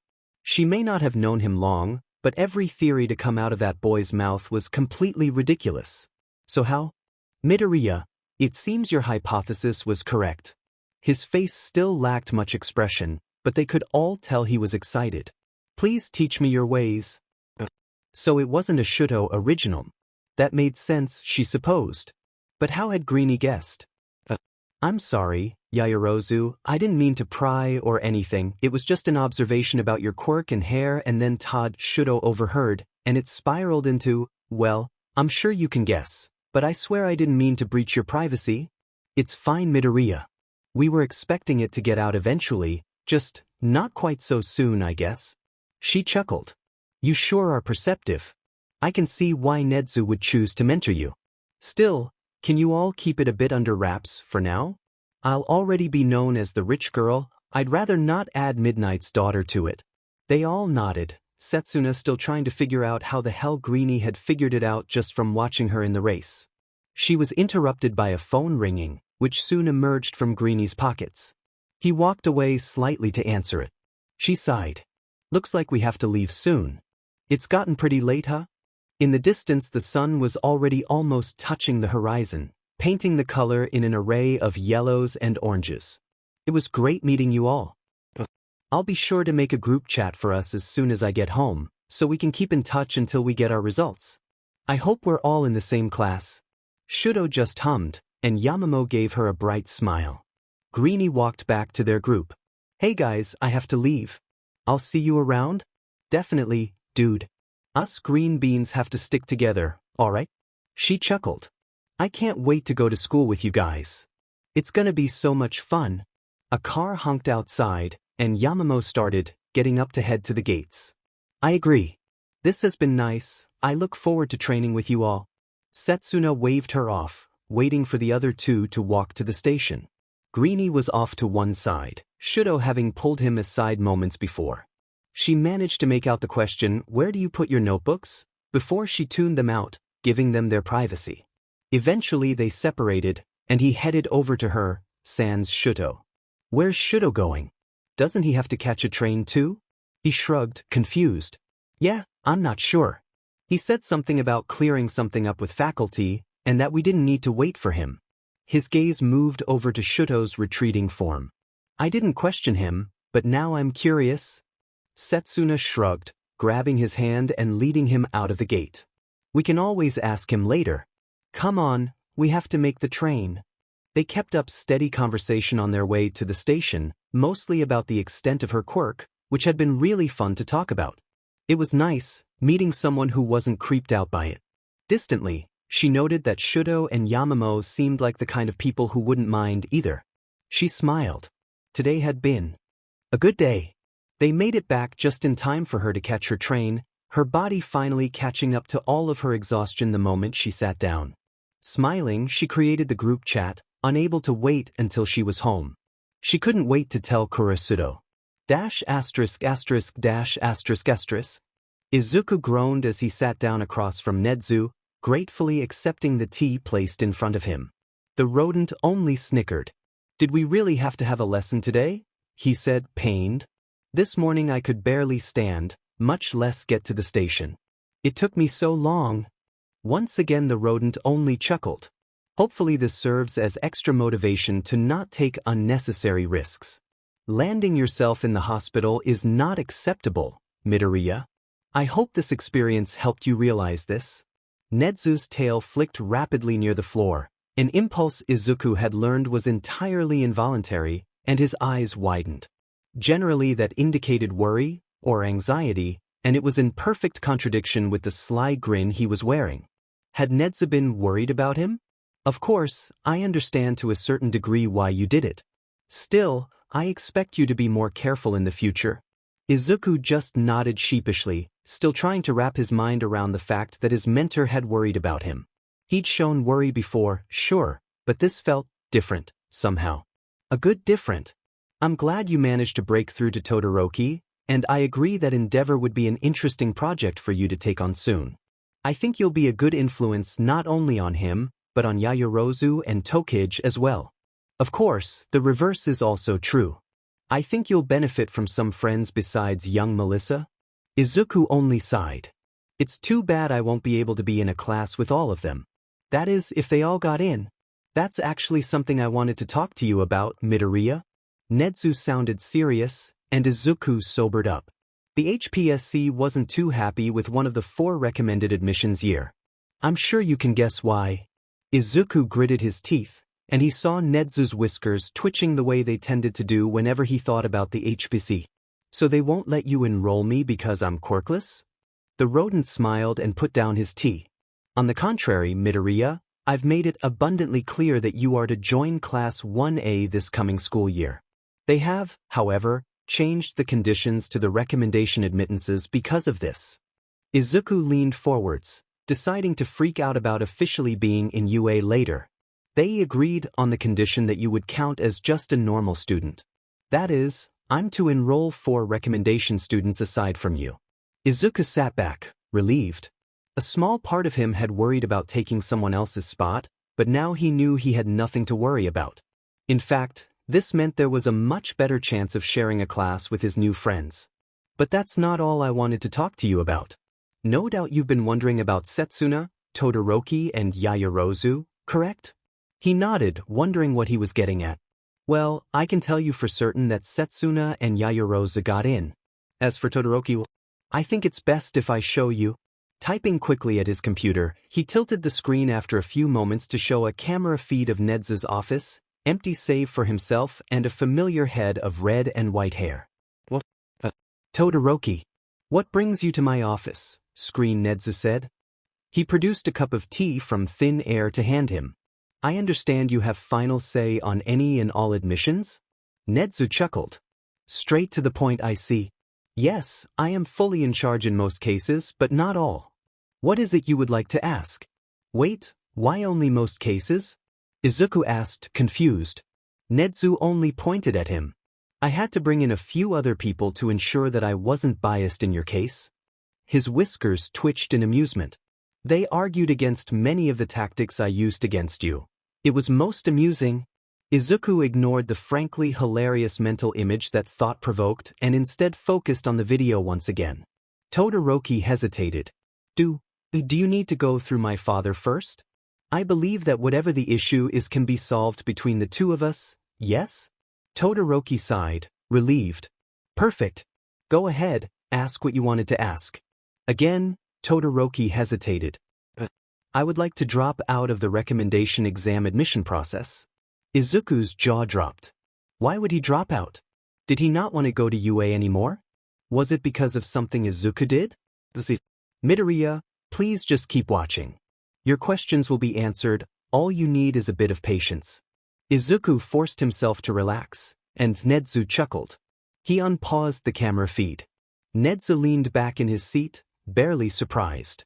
Would you like to elaborate on your reasoning? He nodded. I realized today, thanks to Midoriya, that I've been holding myself back. If I truly want to become a hero in spite of my father, then the best way to do so would be to go all out, to do my very best to become the hero he never was. Not to mention, getting in through recommendations is a little hypocritical of me when earlier today I was handicapping myself to do everything without what I perceived as his. He paused, as though debating whether or not to say anything else. Besides, I lost my match with Midoriya. I shouldn't take someone else's rightfully earned place when I didn't do anything to qualify besides showing off a flashy quirk. So, can I expect to see you in a few weeks for the general entrance exam? Todoroki nodded. Great. If you want, I can hold on to your exam, so you don't have to take another one. After all, the general one is much easier, so... The video cut off as Nedzu paused it. Something must have shown on Izuku's face, because the rodent laughed. There you have it, Midoriya. You needn't worry about any of your friends. All 4 recommendation students have been selected, and I can tell you that Setsuna and Yaoyorozu are 2 of them. Izuku felt like he was ready to cry. The first 3 friends he'd made since meeting Melissa, and they were all going to go to school with him. His eyes widened at another realization. Wait, so that means we might all be in the same class? I knew you'd catch that. Yes, Midoriya, you may all end up in the same class. And I'll consider pulling some strings to do it on purpose if you finish taking down Aldera by the time school starts. Izuku gasped and then smiled. He could do that. Admittedly, progress had been slow for a while. Between studying for the exam and training with Melissa and Yagi on the beach, he'd found little time to focus on his hellhole of a middle school. Luckily, however, he had all the evidence he needed perfectly compiled, He had contacts in news stations, hero schools, and even a few on the police force. Of course, none of them knew his real name or age, but he'd worked on getting a favorable reputation through occasional analyses online. Most of his contacts knew by now that he was conducting an investigation into discrimination in various schooling districts, and with any luck his stunt with Aldra would serve as a warning sign for any others nearby. Though, from what he'd seen so far it wouldn't really be necessary. Apparently Aldra was a bit of an outlier. Luckily for him, Aldra wasn't big in the public eye, so while exposing them all at once would be shocking, there wouldn't be any people denying or defending it. With Endeavor, however, the process would have to be much slower, with small seeds of doubt being thrown in throughout a semi-long period of time. Izuku couldn't wait to destroy the man's reputation, but he needed to be careful about the public's reaction. The rest of their class that day was spent discussing which new outlets to tell first, what footage to release, and who on the police force to tell. Nedzu pointed out that Izuku had to tell his mom about everything first, though she couldn't find out about it all through the news. And that meant telling her about Nedzu. And UA. If you'd like, Midoriya, I can accompany you. After all, it's only fitting that she meet her child's mentor at some point. I can help you break the news, and possibly smooth over the reaction. He sighed. That would be appreciated, Nedzu. Thank you. He nodded. All right. Let me know when to come over. In the meantime, it's getting late, so you should head home. Warrants take longer than an article, so you can begin to send evidence to your contacts in law enforcement.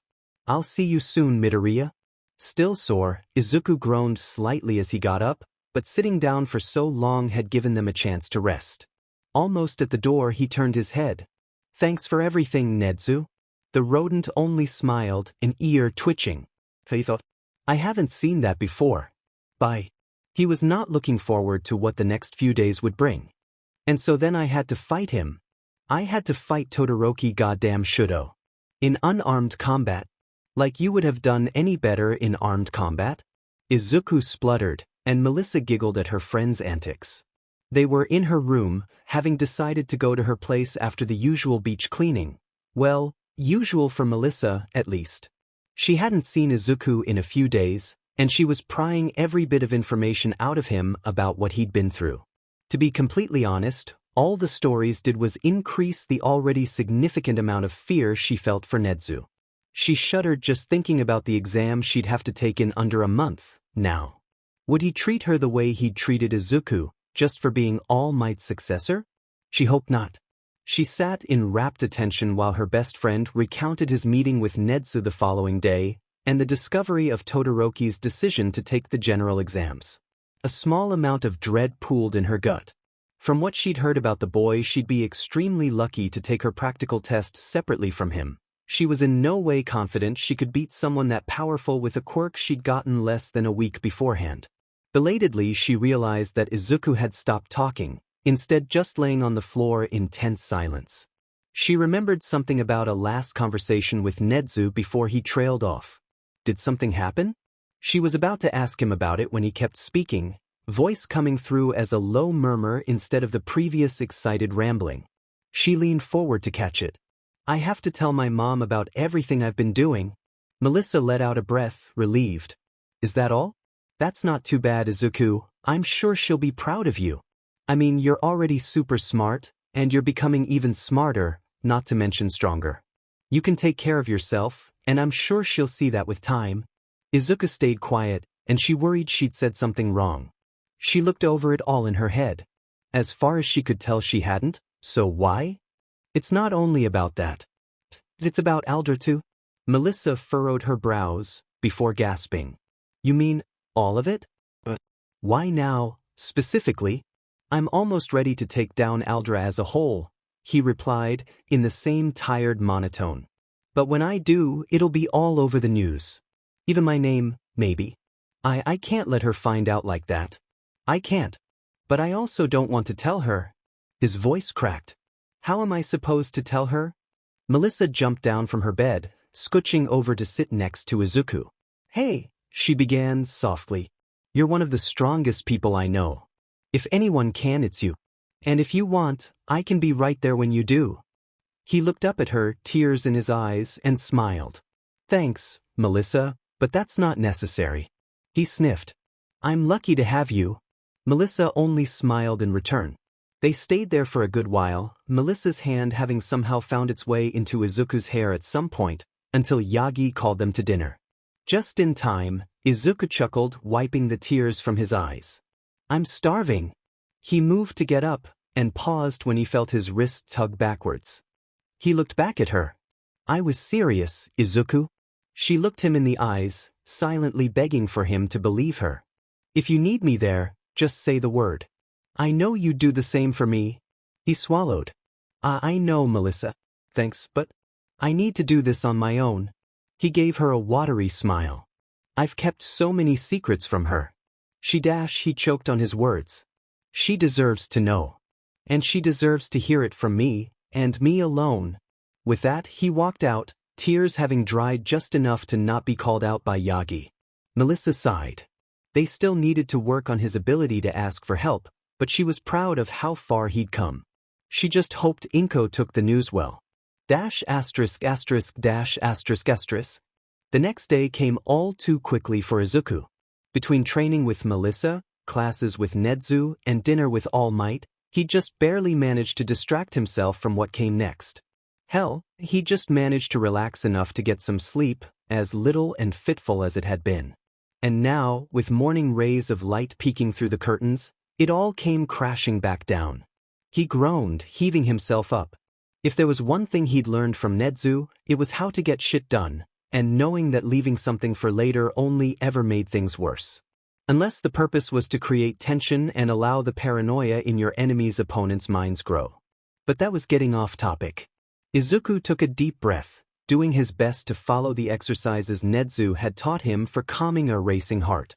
This definitely wasn't going to be pleasant, but at the very least he wanted to be able to get through the bulk of it before he broke down. His mother deserved that much, at least. Quickly, he wrenched open the door to his room, marching out to the kitchen. His mom was already cooking breakfast, humming to herself contentedly as she stirred something in a pan. His mouth watered, but he sat down, clearing his throat of an unwelcome lump that he hadn't noticed. His voice cracked when he said, "Mom?" She turned, having noticed something in his voice if her expression was anything to go by. "Izuku? Are you okay? Do you need to stay home from school today? Oh, is it the nerves from the exam you took? I'm sure you'll do fine, baby, you're so smart. Mom," he repeated. "We need to talk." "Oh, of course, Izuku, honey." Gingerly, she turned the heat off under the pan and moved it off the burner, sitting down across from him. "Now, what is it? Are you feeling unwell? You don't have to go to school today, if you don't want to. In fact, I can call into work and we can spend a day together, if you'd like. It's been a while since we've done that, hasn't it?" It was funny, Izuku thought idly, how similar the two of them were. Although for him, rambling wasn't restricted to being nervous. He gave her a small smile, hoping to reassure her slightly before he broke her heart. "Yeah, I don't think I'm going to school today. Or the next day, actually. Or the day after that." He took a deep breath, trying to ignore the confused expression on his mother's face. "Mom, I haven't been completely honest with you. About a lot of things, really. I want to tell you the truth now." His mom's expression shifted, becoming slightly more serious, more focused on what he had to say. And yet she didn't move to speak anything in return. Izuku swallowed. "I haven't really been seeing a friend, on those times I tell you I'm going out." He cringed. "Well, I guess he is a friend now, but not in the way you think. He's not exactly my age and dash." "Izuku." His mom had shot up, hands gripping the table. "What did he do to you?" Her eyes held a fury he'd rarely been a witness to, and he subconsciously moved back, moving his shoulders to cover his neck and hunching his back slightly. This didn't go unnoticed, and she immediately relaxed, though the fury in her eyes did not diminish in the slightest. Izuku got his breathing under control, and he continued. "No, Mum, it's not like that. He's been teaching me." He closed his eyes. "He's been teaching me how to be a hero." He cringed backwards, waiting for a scolding, for yelling, for the assurance that he wasn't going to be a hero no matter what he did. He loved his mom, but he knew how she felt about him and heroics. Or he thought he did, at least. I know, Izuku. Her voice was quiet, quieter than he'd heard in a while, and he dared himself to open his eyes. If that's all you wanted to tell me, then I'm glad you came clean about it, but I've known for a while. I've seen you come home sore so often I started to think you were getting into other activities with Melissa. Izuku's face became beet red, and he barely had time to eep out an indignant mom before she continued. But then I looked up Yagi Toshinori and, well, he's All Might's secretary and a certified personal trainer. Of course you went with him. I'm slightly upset you didn't tell me right away, sure, but I always knew, sweetie. This is nothing to worry yourself over. He sat, silent, waiting for the confusion to go away before scrounging up the courage to continue. No, Mom, it's not Yagi. I barely even met him a few months after I started training with Melissa. I've been training with Nedzu. Again, he tensed, waiting for the surprise that was sure to come. His mom just sat there, mouth agape, eyes wide. Eventually she forced out a small what, which was enough to prompt him to continue. Well, I saved him from a villain attack when the other heroes on the scene did nothing. I ran off after he defended me from them, but he tracked me down later to return one of my hero analysis notebooks. He was impressed, I guess? And so he invited me to UA to take some classes. He thinks I can be a hero like him, Mom. A hero who doesn't get too close to the actual fights, but helps anyway. And honestly, it's been really fun so far. She remained silent, eyes searching his face. For what, he didn't know, but he hoped she found it. Where were you really last Friday? He flinched. I was at UA taking the recommendation exam. Did you get in? Izuku's eyes widened, and he looked up to her, not having expected the question. Slowly he nodded. A choked sob forced its way out of her mouth. Izuku, I'm so proud of you. In moments she had stood up, walking to the other side of the table to wrap him in a hug.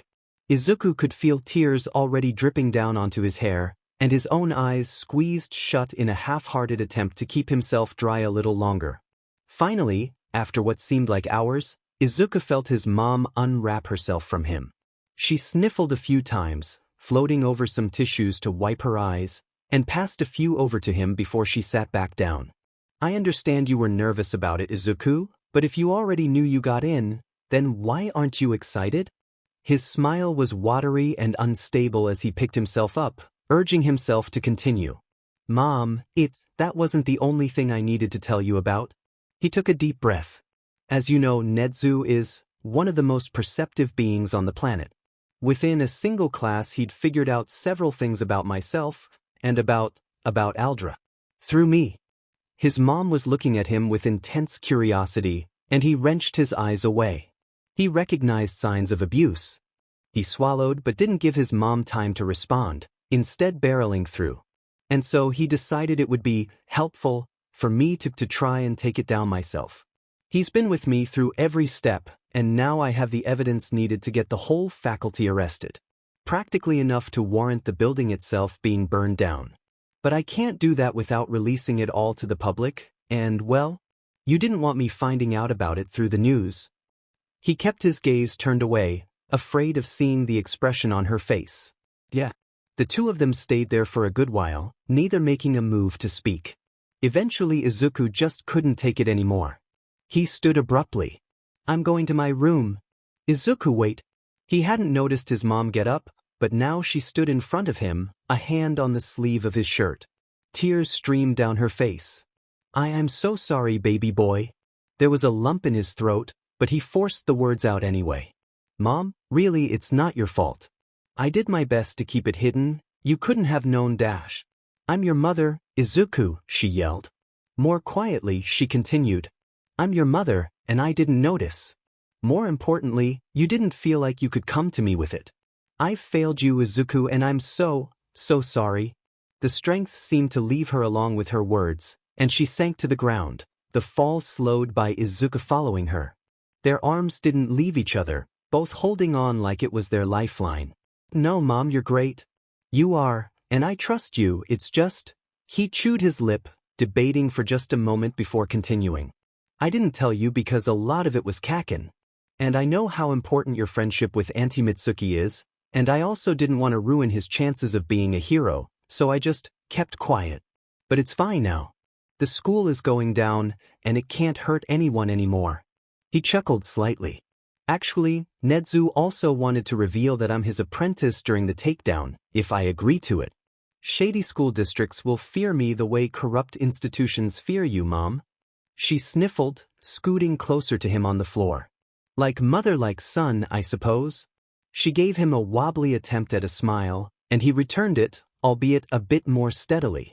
They stayed until their breathing calmed down and the tracks of tears on their faces dried, and when Inko's nose cleared enough to smell the food she'd been cooking. Goodness, I'm glad I took it off the flames before our talk, Izuku, she exclaimed as she hustled over, and he gave a light-hearted chuckle. It felt good to have it all out in the open, he thought. And now he could actually say goodbye to the place and people that had as good as tortured him for a decade. He moved to the table, clearing off the many-used tissues and setting the table for the two of them. He was so engrossed he almost missed when his mom spoke again. Hisashi would be proud of you, Izuku. His eyes darted over to the picture by the door, of a laughing, tall, freckled man with black hair. On his shoulders sat an enthusiastic Izuku, no older than 4. Izuku gave a small smile, just barely enough to push the tears budding in the corners of his eyes down to his face, and looked away. Wow, Melissa, you sure work quickly. Melissa allowed herself a proud smile, looking over the huge expanse she'd cleared herself, for the most part at least. Izuku had been a great help. Still, the vast majority had been all her, especially the larger appliances and even a few cars. As strong as Izuku had gotten through his training, he was still nowhere near what Melissa had achieved under Toshi's watchful eye. Thanks, Uncle Might. She looked over at him, a sly smile on her face. Does this mean I can finally sleep in tomorrow? He chuckled good-naturedly, and they stood in the sinking rays of the sunset, admiring the golden glow that the now clean sand seemed to emit. Toshi was the one to break the silence. You're ready now, my girl. Her head whipped around to stare at him. You mean? He laughed. Yes, Melissa. You're strong enough to take my quirk now. Although I think it best to wait until tomorrow, we wouldn't want a quirk activation incident in the middle of the night, now would we? She tackled him in a hug, not expecting him to actually fall, the momentum taking them both onto the ground. Sand sprayed up around them, filling the air along with the sound of their startled laughter, and they separated, nearly identical pairs of blue eyes staring off into the sky. Melissa heaved a contented sigh. Thank you, Uncle. For everything. She didn't look over, but she could still practically see the corners of his eyes crinkling from his usual smile. Of course, Melissa, he said. Anything for you.